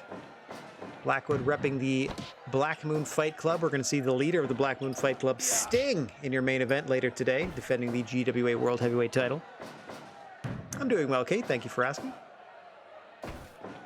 Bit of a late start to my day as per usual, but once the brain fog clears after the first hour or so of actually being awake, I am right as rain. Teaming up with Kevin Blackwood here in the red corner, you can see decked out in blue is Rey Fénix. Next to him in the black, gold, and white mask would be Flamita. And in the black, gold, and white trunks is Kyle O'Reilly. Meanwhile, in Becky Lynch's corner, she's already tagged out to Mandy Leon in the purple gear. And we'll get to Mandy's tag team partners in a moment, as in comes Kyle O'Reilly, former GWA tag team champion with stablemate William Regal. Looking to make a name for himself in the junior division as a singles competitor and become #1 contender to the Legends Junior title, as Mandy Leon makes a tag out to Kairi Sane, herself no stranger to Juniors Gold here in the GWA, former junior heavyweight champion on multiple occasions, MVP of the last few Trios Tournament of Terror tournaments. We're going to see her in October once again in that tournament. And the final partner in the blue corner, as you can see on the other side of the ring post in the long black tights with purple and silver trim, is Yohei.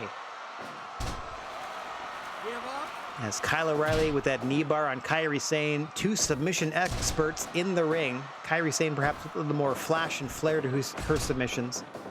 Kyle O'Reilly, very much a nuts and bolts type of wrestler, shall we say. Puts the fun in fundamentals. As we pass the 5-minute mark here, and you can hear the ferocity with which Flamita is laying in those chops. Flamita in the black, white, and gold mask in there against Yohei now. A reminder that the winning team receives the winner's share of the purse for this matchup, but the individual who scores the pinfall or submission in this one is the new #1 contender for the Legends Junior Championship and will face Hiromu Takahashi, the ticking time bomb, on our next show. Yohei smartly trying to keep Flamita in the blue corner to increase his team's chances of victory and keep himself in the ring to increase his personal chance of being crowned #1 contender. In there against Flamita. Flamita trying to work in some offense here, gets back to his corner, and now we see Rey Fénix in for the first time.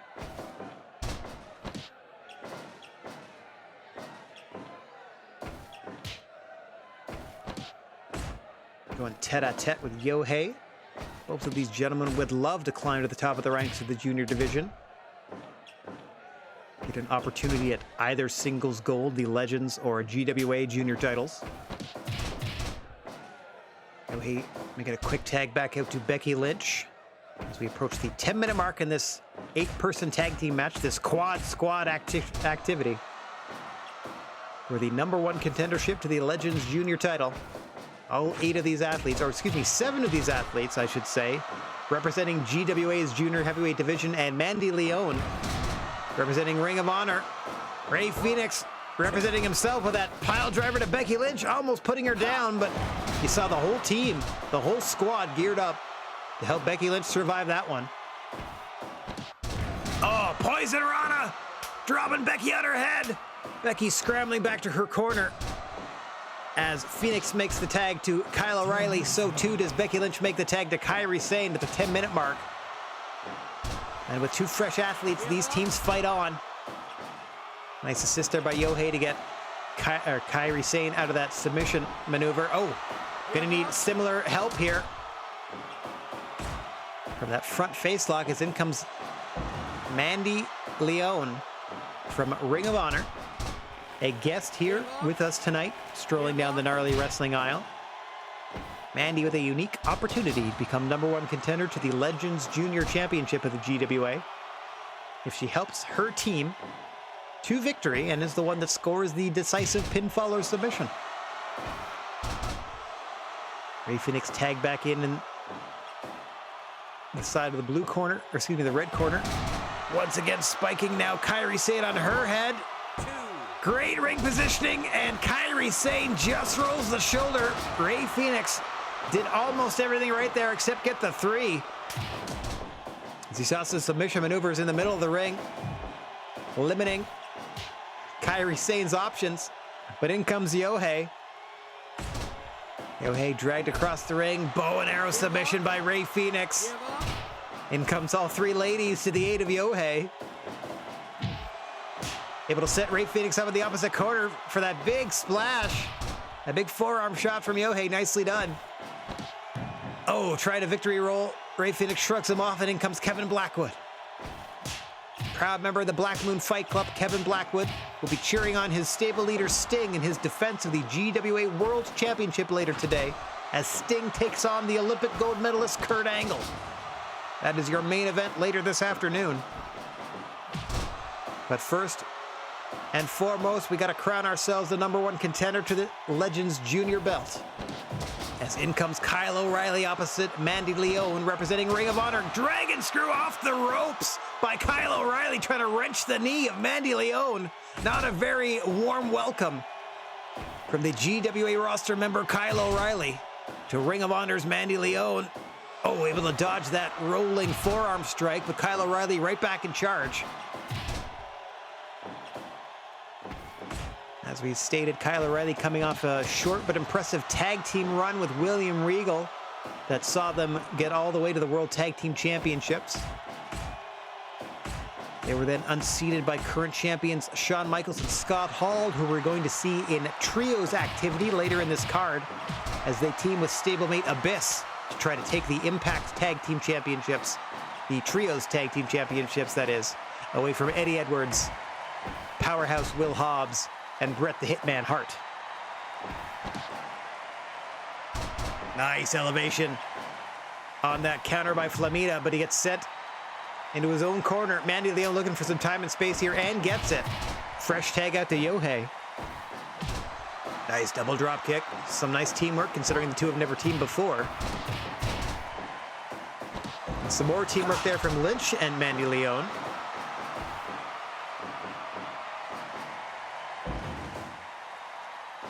Suplex reversal by Flamita. Yohei now trapped in the red corner. Oh, nice roll-up attempt, but Phoenix is there to break it up before a 1 count. Yohei now suffering an armbar at the hands of Kyle O'Reilly. Flamita just going to wait that out. Quick tag out to Blackwood. Interesting strategy here. Quick tags in and out of the red corner.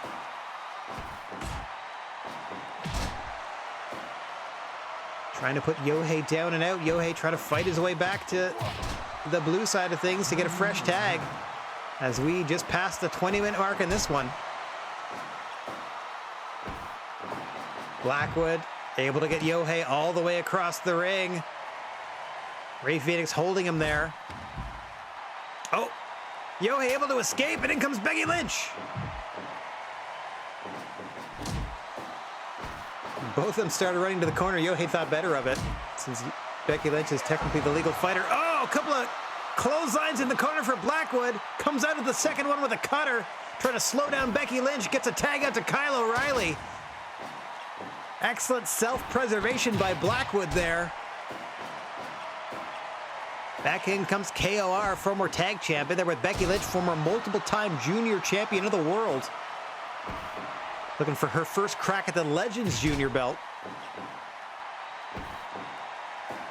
As she nails O'Reilly with the manhandle slam. And once again, Ray Phoenix saves the matchup for his team. Mandy Leone being thrown, I think, into Kyle O'Reilly there just to distract him, just to stop him as much as you can. Disarm her to Kyle O'Reilly, but he's no longer the legal fighter. That's Flamita, and Becky Lynch now knows it with that super kick to the face.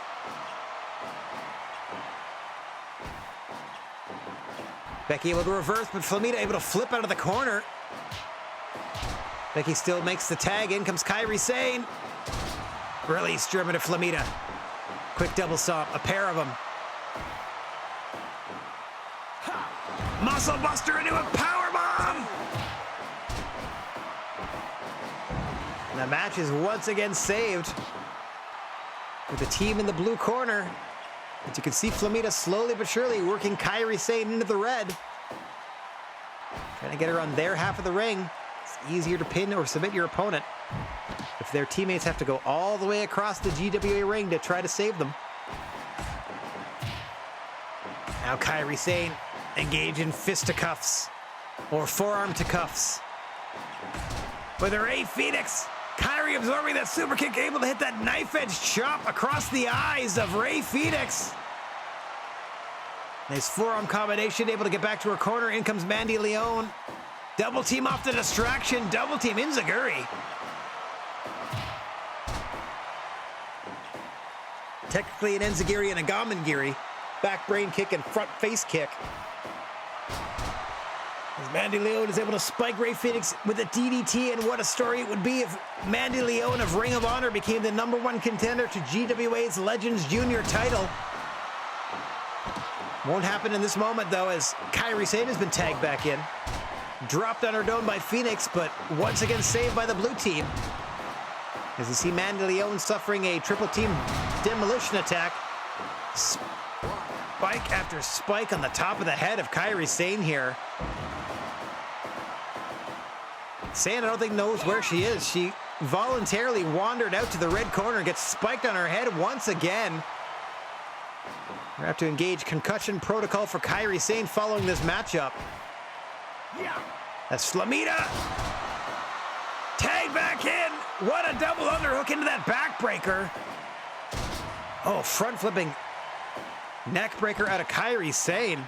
Some innovative offense from both of these competitors. Low drop kick. Kyrie going up. Hits the elbow. Into the cover. One. And Ray Phoenix, MVP for the Red Squad, keeping this match alive. That's the 4th or 5th time Ray Phoenix has broken up a sure 3 count.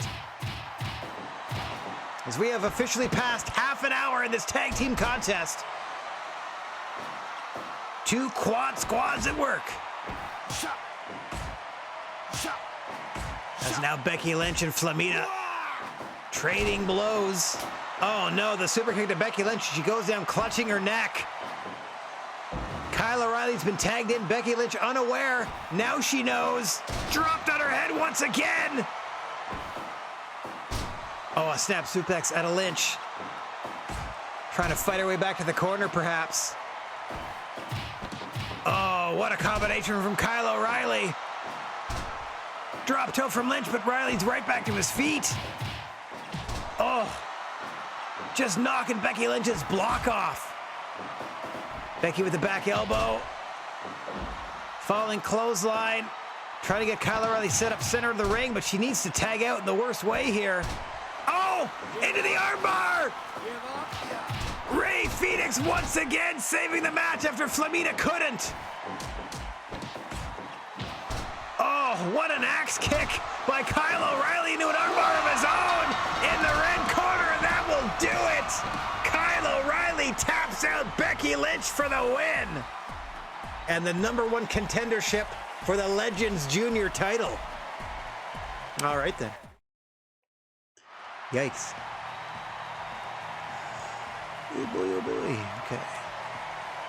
How do we do percentage-wise? 79. Interesting. Interesting. Those things are usually a surefire, like 90 and up. Okay. Kyle O'Reilly coming in strong. On Becky. So. Kyle O'Reilly facing Hiromu Takahashi at our next show. This helps because I, book this show and it helps me build the next one. Boom! Armageddon, his version of the armbar is called. And it's spelled disaster for Becky Lynch. All right, what are these two men is about to have a disastrous evening as two meaty men are about to slap meats. As Keith Lee, representing the Squared Circle K, is going to take on Bobby Lashley, representing the Heat Business. Earlier in the show, we saw the leaders of these two stables engage in a singles match. Now we're going to see the muscle of the two factions go one-on-one for our own amusement, as I can already just tell that a couple of people have left before the end of the show. Our attendance went down a little bit. It shouldn't count because they've already paid and showed up, though. You know what I mean? Like, if less people are technically in the building, it shouldn't matter. But we're gonna make less money somehow. Yeah, big meaty men slapping meats. Here we go. That's paraphrasing Big E Langston, another wrestler. Or I guess just Big E. Mr. Bigfoot calls for the bell, and we are underway. Keith Lee in the silver and lavender trunks or shorts. Bobby Lashley in the long black tights with the gold trim. Keith Lee representing the squared circle K. Bobby Lashley, the Heat business. Yeah, Big E was quoted on, or I'm paraphrasing Big E from his New Day podcast, where he said that's his favorite type of wrestling, just big, meaty men slapping meat. Which is why his dream opponent would be Goldberg or any other sort of just large people. Big, giant, muscly wrestlers hitting each other. As we're about to see in this contest. Oh, Mr. Bigfoot's been with us since the jump. We're never gonna... They're like our Earl Hebner or other sort of Tommy Young or other senior official. They're not going anywheres. We'll close the GWA before we fire Mr. Bigfoot. I mean, unless, of course, anything sort of terrible comes out about it in his past. But I don't think there's gonna be any sort of revelations, the dark histories of Mr. Bigfoot anytime soon. Except for the fact that he doesn't wear pants to referee the matches. But, you know, I think we're okay there. It's a legal gray area.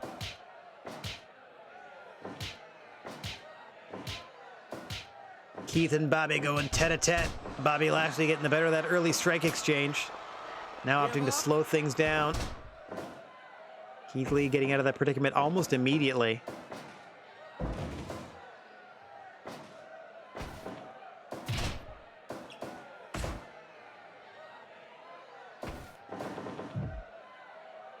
Keith Lee inadvertently set up into the corner. May have been playing possum. He's able to belly to belly Bobby Lashley over the ropes to the floor as I trip over my own words. 5 minutes gone. And we passed the 5-minute mark here. Ibbity, ibbity, ibbity.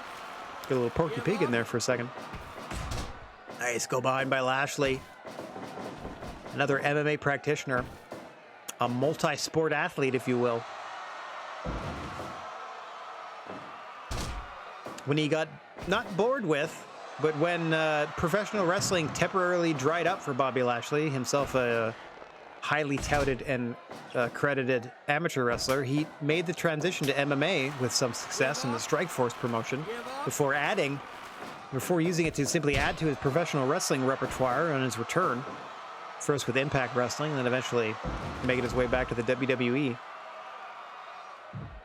Not quite the glow up of a Drew McIntyre who put on like 30, 40 pounds of like upper body muscle, because Bobby Lashley was already massive, but that's all the more years of experience with the big spear folding Keith Lee in half, but Bobby Lashley can't follow up immediately. Running power slam out of Lashley now, dragging Keith Lee away from the ropes, daring him to stand, just so he can drop him again with a clothesline. Both men looking to establish dominance, both for themselves and for their respective factions. As we said, both, quote-unquote, the muscle of their respective groups. Bobby Lashley for the Heat business, Keith Lee in the Squared Circle K. Oh, huge clothesline in the corner from Lashley, who's starting to run away with this thing. Unless Keith Lee can get back on track here. Another big running power slam from Bobby Lashley.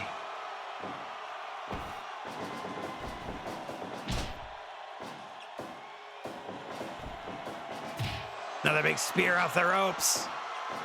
Opts not to go for a cover, though. Perhaps thinking submission.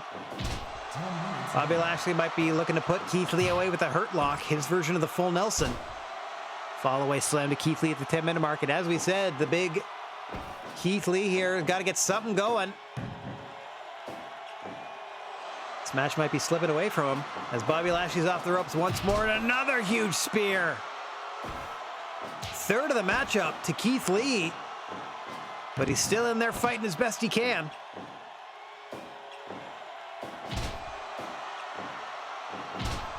Lashley just dropping Keith Lee over and over again with his clothesline. Once again off the ropes. Another huge spear. This time he hooks the leg. 1, 2, 3. A dominant performance for Bobby Lashley.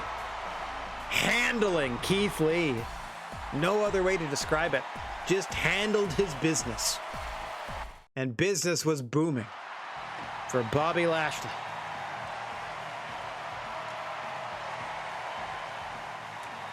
Okay.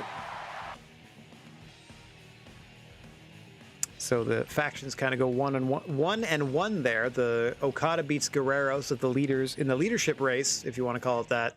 The Squared Circle K wins, but then Bobby Lashley puts down Keith Lee with very little resistance, like surprisingly little resistance. And that all leads to our triple main event. We got 3 titles on the line, beginning with the Impact Wrestling Trios Championship. The champions are Impact wrestler Eddie Edwards and GWA wrestlers Will Hobbs and Bret Hart. They are putting that gold on the line against an all GWA team headed by Shawn Michaels. That's right, it's the Heartbreakers trying to ruin Bret Hart's day once again, as Shawn Michaels, Scott Hall, and Abyss are going to try to win the Impact Tag Team Championship, or the Impact Trios Championship gold. Right about meow.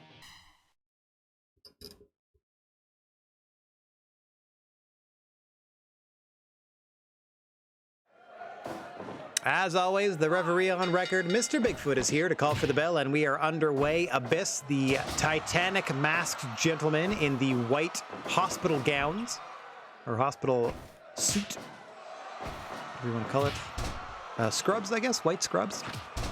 In there against Eddie Edwards in the cutoff t-shirt, not culottes. What are those called? Like the 3/4? Oh, I just bought a pair. Capris! And tennis shoes. Quick tag out to Will Hobbs. Scrubs works too, yeah, for Abyss in his hospital attire. Though how he got scrubs as an inpatient, I do not know. And then they're against Powerhouse Hobbs. Can you guess his style of wrestling?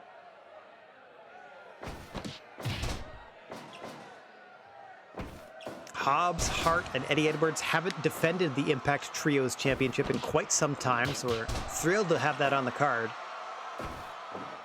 Shawn Michaels would be thrilled to add more gold to the Heartbreakers stable, formed in the first place to ruin the GWA career of Bret the Hitman Hart. Bret has got on to become Hall of Fame champion, is the current DDT champion, has done quite well for himself, much to the chagrin of Shawn Michaels, himself a former Hall of Fame and world champion, mind. But no matter how good Shawn Michaels does, it doesn't matter so long as Bret Hart is doing worse, somehow. In Shawn Michaels' brain, as this thing has already spilled out into a melee on the floor. No countouts, no DQs outside the GWA ring, so referee Mr. Bigfoot is powerless to do anything until the legal combatants return and order can be restored. Shawn Michaels and Scott Hall already took the tag team championships from Kyle O'Reilly and William Regal just last month. As you can see, we have a mini tournament to crown new #1 contenders, and I just noticed that a vicious headbutt from Abyss has busted open Bret Hart. And on the floor, Shawn Michaels followed up with a super kick pedigree combo, 2 in a row, onto the steel chairs. Abyss and Shawn Michaels working over Bret Hart outside the ring. Meanwhile, in the ring, Scott Hall trying to keep Hobbs and Eddie Edwards occupied. Bret Hart busted wide open as a result of that onslaught on the floor.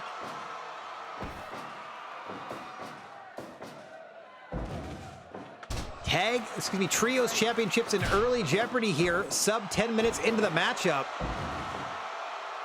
As the game plan seems to be to isolate and injure Bret Hart. And so far, so good by the Heartbreakers.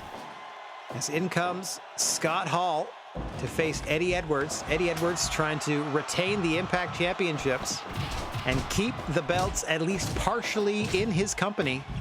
Should Shawn Michaels and his Heartbreakers win the belts, no Impact wrestler would have any claim to the Impact Trios Championship. Bret Hart, I'm not even going to call it wrestling on instinct, going for the kill shots by locking Scott Hall in a sharpshooter, even though he's not the legal fighter. Just knowing what sort of damage it can do to the legs and back of the bad guy.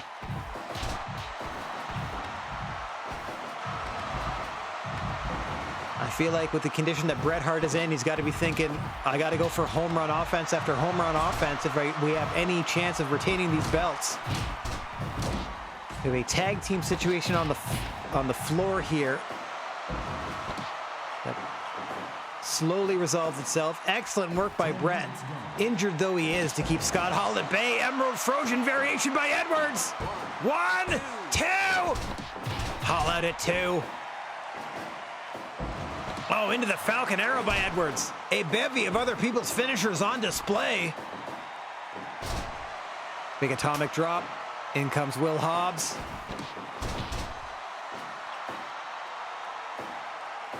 Eddie Edwards tried a bit of tag team offense. Tried to at least help his partner. Nothing doing. In comes Shawn Michaels against Will Hobbs now. Scooping a slam, sends Powerhouse Hobbs to the floor. No man's land, big splash! Over the ropes to the floor to join the rest of the fight goes Shawn Michaels. Oh, I just saw Scott Hall choke slam Bret, then call for the Razor's Edge. Pile driver to Bret. Bret Hart has been taking a heck of a lot of punishment in this one, especially outside the ring, especially on top of steel chairs. Abyss all too happy to supply more.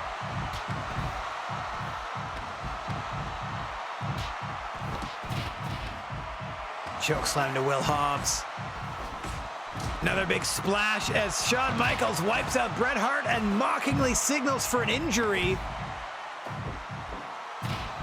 Hobbs able to stop that pile driver to Eddie Edwards. Bret Hart with a small measure of revenge gets a pile driver on Scott Hall. But I gotta tell you, I've lost the plot. I do not know who the legal fighters are, but I do know that Bret Hart is about to get hit with the outsider's edge. And so he is. Laid up by Scott Hall. Emerald Frozen by Edwards. Sharpshooter on Abyss on the floor. Bret Hart's got to be wrestling purely on instinct at this point. Double team powerbomb on Edwards inside the ring. Abyss rolls back inside. Bret rolls back inside. Hobbs rolls back inside, and finally we can restore order. As Shawn Michaels and Will Hobbs with a huge spine buster. Quick tag out to Eddie Edwards. Likewise, Shawn tags out to Scott Hall. Scott Hall for the challengers. Eddie Edwards for the champions. 15 minutes gone in this trio's title fight. A lot of action outside the ring. Let's see if they can match it inside the ring. Discus lariat by Scott Hall. Bad guy's got to be thinking Razors / Outsider's Edge once again. Just as Eddie's thinking Emerald Frozen, but Hall rolls right through. Sack of crap, fall away slam. Oh, turns him inside out with a huge clothesline. Oh, but Eddie with the cradle Frozen. 2 and 3. Eddie retains. Eddie Edwards, Bret Hart, and Will Hobbs thwarting the dastardly plans of the Heartbreakers, retaining the Impact Trio's belts. All right. Looks like we're going to have to find other contenders. A fisherman driver, sure. Oof. Okay.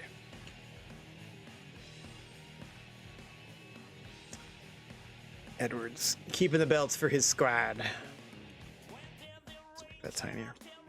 Trios. How'd we do? 98%.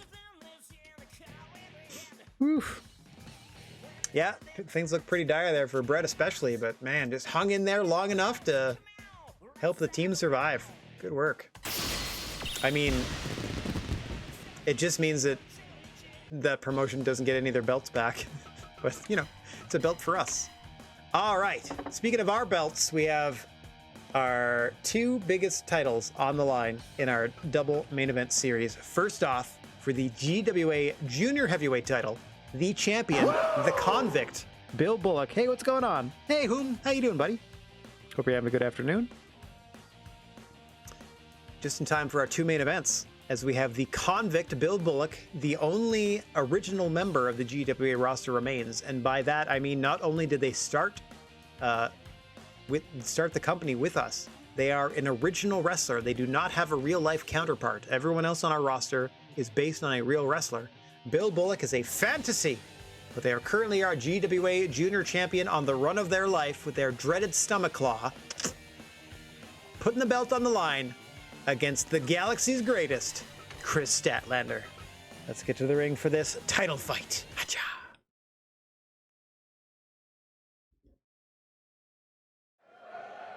That's right, the only remaining pillar of the original roster. The second oldest tenured roster member currently, as you stroll down the gnarly wrestling aisle, would be Kenta Kobashi, which is our first major hire.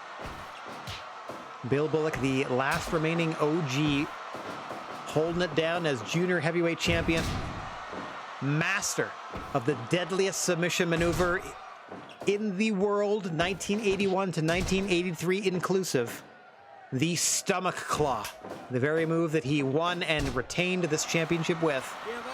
Nice armbar variation there on the roll through, hooking the shoulder as well, showing that Bill Bullock has a couple of submission maneuvers up his sleeve, but as we said, none nearly so deadly as that dreaded stomach claw. It was the foundation of Bill Bullock's tag team run in the early GWA days with the Yard Dogs, himself and Dave Mastiff. Now, as a singles competitor, has risen to the top of his division.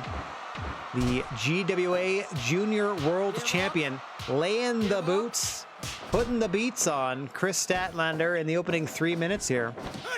Standing Spanish Fly. Some of the heavy-duty offense of the junior champ coming to the forefront immediately here. Chris Statlander has yet to get out of the starting blocks. It's been all Bill Bullock's, and he's certainly feeling it. So you can see him gesturing to the crowd.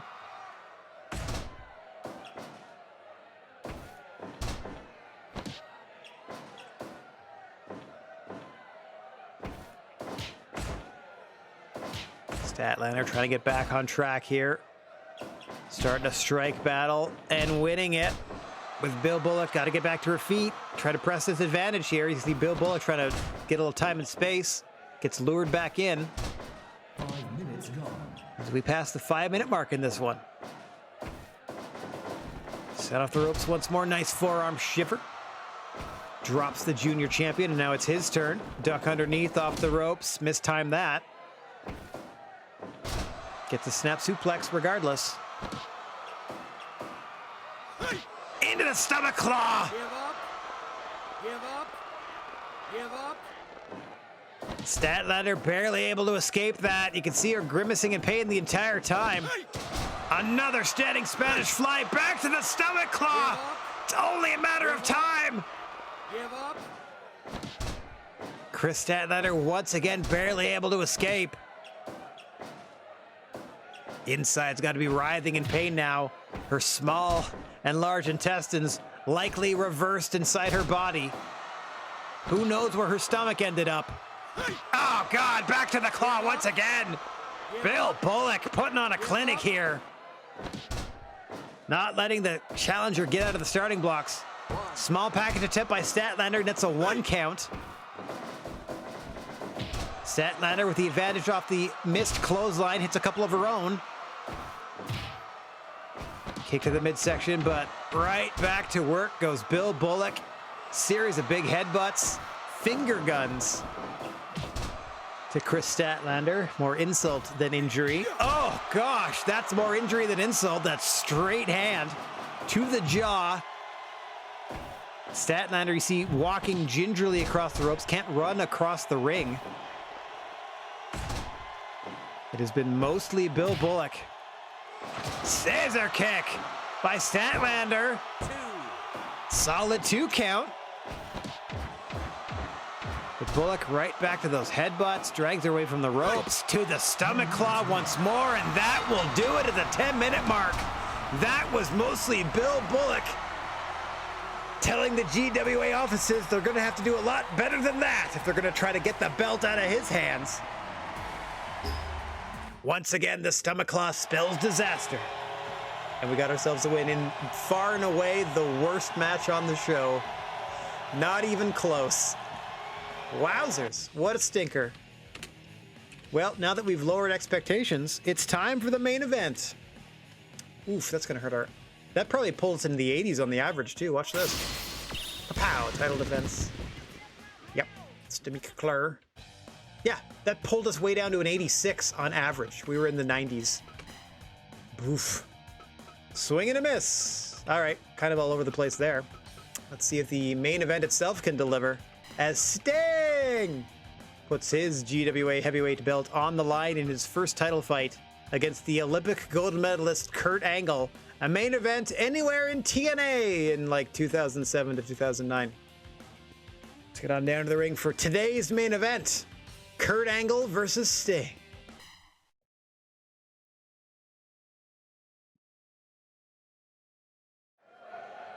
As always, the head referee here in the GWA, Mr. Bigfoot, calling for the bell. And we are underway.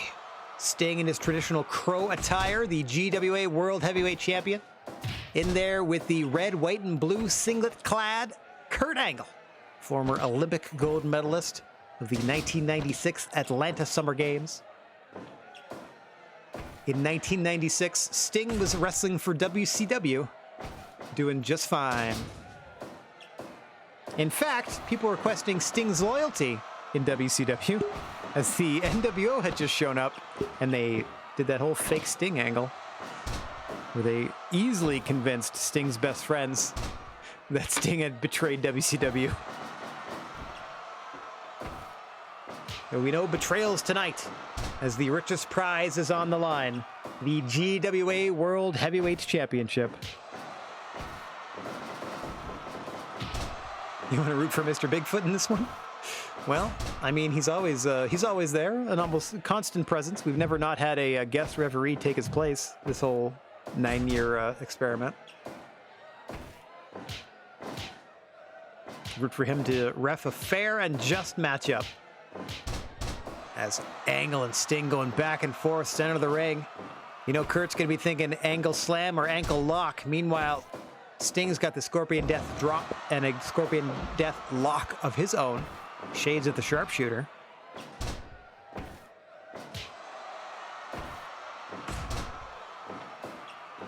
Now, the moveset, I believe, is modern-day Sting. So even though he has a slightly older look with his traditional crow and sort of not the performance t-shirt that he wears now. Looks like an Under Armour shirt with the Sting logo on it. Definitely has the current, like, hair and such. Superplex by Angle, looking to claim his first GWA World title. Dropping Sting on his head with that flip. German, but too close to the ropes on the ankle lock. Hang on, apparently not too close on this variety of it once he grapevines the legs.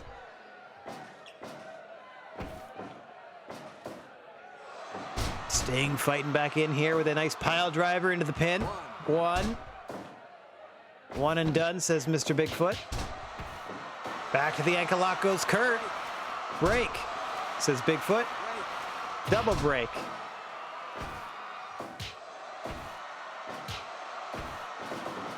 Off the ropes once again. Angle be able to counter that. Nice suplex by the World Heavyweight Champion. Oof. And one from Angle. Belly to belly styles. Constantly targeting that ankle.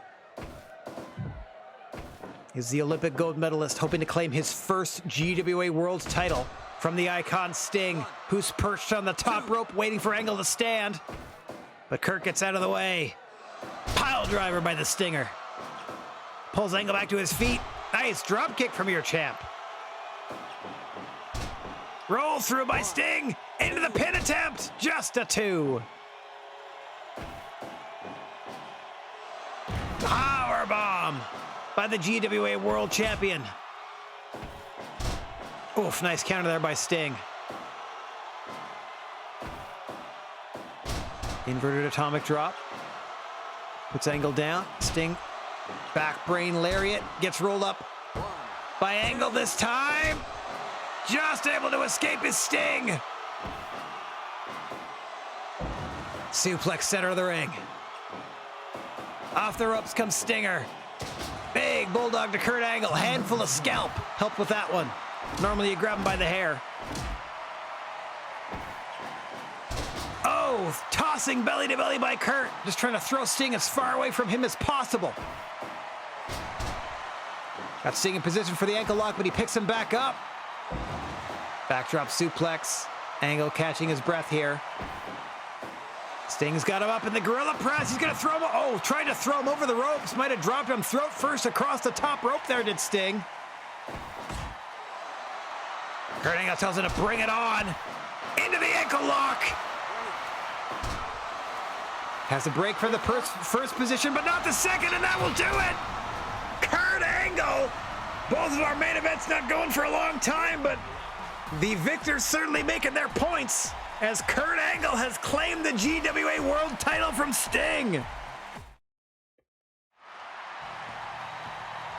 Just like that, Kurt Angle beats Sting. We have a new GWA World Champ.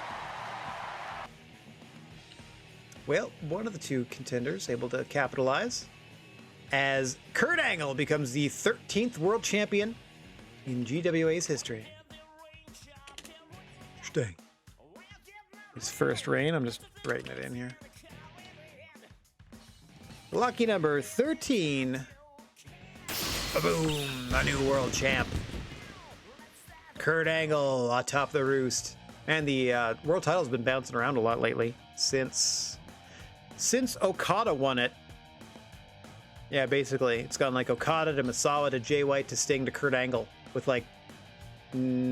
from Okada to Misawa.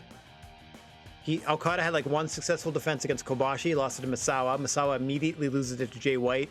Jay White immediately loses it to Sting. Sting immediately loses it to Kurt Angle. Oh dear! Hayabusa is Hoyt. Okay. Hayabusa got hurt. Out 3 months. Okay. That's unfortunate. And then Angle's our champion. Misawa's got the Noah belt. We had 61,000 there. Pretty good. There is no bigger venue to book, but thank you for the confidence. Dominic Mysterio is the WWE Junior Champion. Yoshi? No, it's not Yoshitatsu. It's somebody else. Hayata is the Noah Junior Champ. We're going to get that Noah regular belt back soon, I hope. Oh, no. Oh, no. Somebody from my squad. Is that Kylie Ray that won the GC? I sent a bunch of people to GCW. I should have figured that they'd win a belt. Hang on, let's investigate. Nothing noteworthy? I'm pretty sure we have the GCW belt. Pow. Now July stuff. Okay. Nobody there for that scout. Nobody there for that scout. Nobody there for that scout. Liger and Suzuki. They want to fight. That'll bring more people into the show. So let me make a note of that to book Liger versus Suzuki.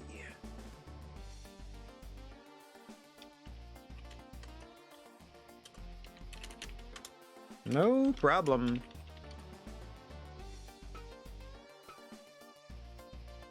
Okay, quick save. Let's go take a look at these promotional things. Now let's go to GCW and take a look at their last event. All right, they have 6 people on their roster, so I sent them a ton of people. How did we do here?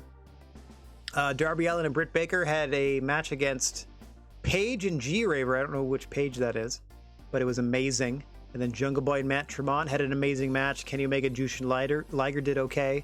Seth Rollins and Delilah Doom had a terrible match. William Regal and Chris Dickinson knocked it out of the park in front of 162 people, by the way. Kylie Ray versus Nick Gage. Kylie Ray beat Nick Gage in a hardcore match to win the GCW title. I love it. Let me just make a note of that, as Kylie Ray has the GCW belt. Okay, Kylie Ray. Junior heavyweight, by the way. GWA has the... Oh, I don't know. Actually, Nick Gage is also junior, so I don't know which belt they won, actually. Let's go down. Okay. Oh, yeah, it was the heavyweight title. Kylie Ray is your GCW heavyweight champion. Okay. That's funny. Let me just check the... I'm pretty sure Punk's been one, too. Yeah, Nick Gage, original champion. Delilah Doom wins it. They hired Johnny Valiant, and they won it. Nick Gage again. Delilah Doom again. G-Raver. Then Punk had it. And then to Ricky Shane Page, if that's the Page they're talking about. Back to G-Raver. back to Nick Gage, back to Delilah Doom, back to Johnny Valiant, back to Nick Gage, to Matt Tremont, back to Nick Gage, to Kylie Ray. Okay, then. They only have 6 roster members, so you can forgive them if they have to trade the belt like such. Okay. Kylie Ray won the GCW title. So we can start bringing in the half dozen people from GCW to try to win that belt back. I'll have to also make a note to make sure that those matches are no DQ, so they have the option of using weapons if they can. Human resources. Speaking of human resources, Sakuraba, peace out. Okay, there. Now that the Noah belt is with Misawa, we can start just bringing in Noah people to get them their belt back. Yeah. All right. I think we did it. Just doing the one show today because we're booking everything on air now, and that takes about half an hour to an hour, and then it takes a good hour and a half-ish to run the show. So we're just running one per week, as we are sort of in the last year-ish of we'll see where we are at the end of year 9. I'm pretty confident we'll probably be pulling the plug on GWA Generation 2 at the end of the 9th year of existence here, but just in case we decide to hold on for year 10, I don't think so, but we'll be just doing it like one at a time, just sort of, space it out. And then after we're done year 9 of GWA G2 and we check where we are and all that sort of thing, because honestly, next week, looking at my calendar, next week is week 52 of GWA G2, which means a literal calendar year of this iteration of the GWA, which again I've had a lot of fun with, but I'm also ready to move on to something a little different. And I'm not ready to say exactly what yet, but I will tell you that the 3rd generation of GWA, if you want to call it that, will not be done in Fire Pro Wrestling World. That's all I'll let you know for now. Okay, speaking of, let me get my big dumb face front and center on camera. Hoya! Shabba-da-babba-da-boo! So I can thank everybody for watching, no matter where or when you happen to be. I'm wishing everybody chill vibes and clear skies. If you find yourself in possession of a plethora of positive energy, please share it if you can spare it. And if you can figure out why my chat doesn't appear on the side of my screen anymore, like I have told it to do for ages, it just decided to stop working one day. There we go. It does new stuff, but any previous interaction just doesn't show up anymore. Anywho. If you find yourself in possession of a plethora of positive energy, please share it if you can spare it. And don't forget about your old pal, the Silent G, Rad Gnarly, saying so long for now. We are going to be back on the air Friday evening at 7 p.m. Eastern Time to finally start the big move in Ark Survival Evolved. Well, Kate, hope to see you there. Until then, TTFN. It's going to be fun. It's going to be real chill. We're going to make a bunch of thatch foundations. We're going to load up a couple of cabinets on Pretzel Airlines, and then just kind of scoot on over, claim our spot, and then try to start moving stuff back and forth. Should be a real chill stream, because then when we get our new little town set up, then I can start figuring out how to get us versus bosses. And we'll take them down one by one. Okay, speaking of, I need to find somebody to spread a little love to on my way out of here. As always, Stream Deck's going to crash on me when I try to do this.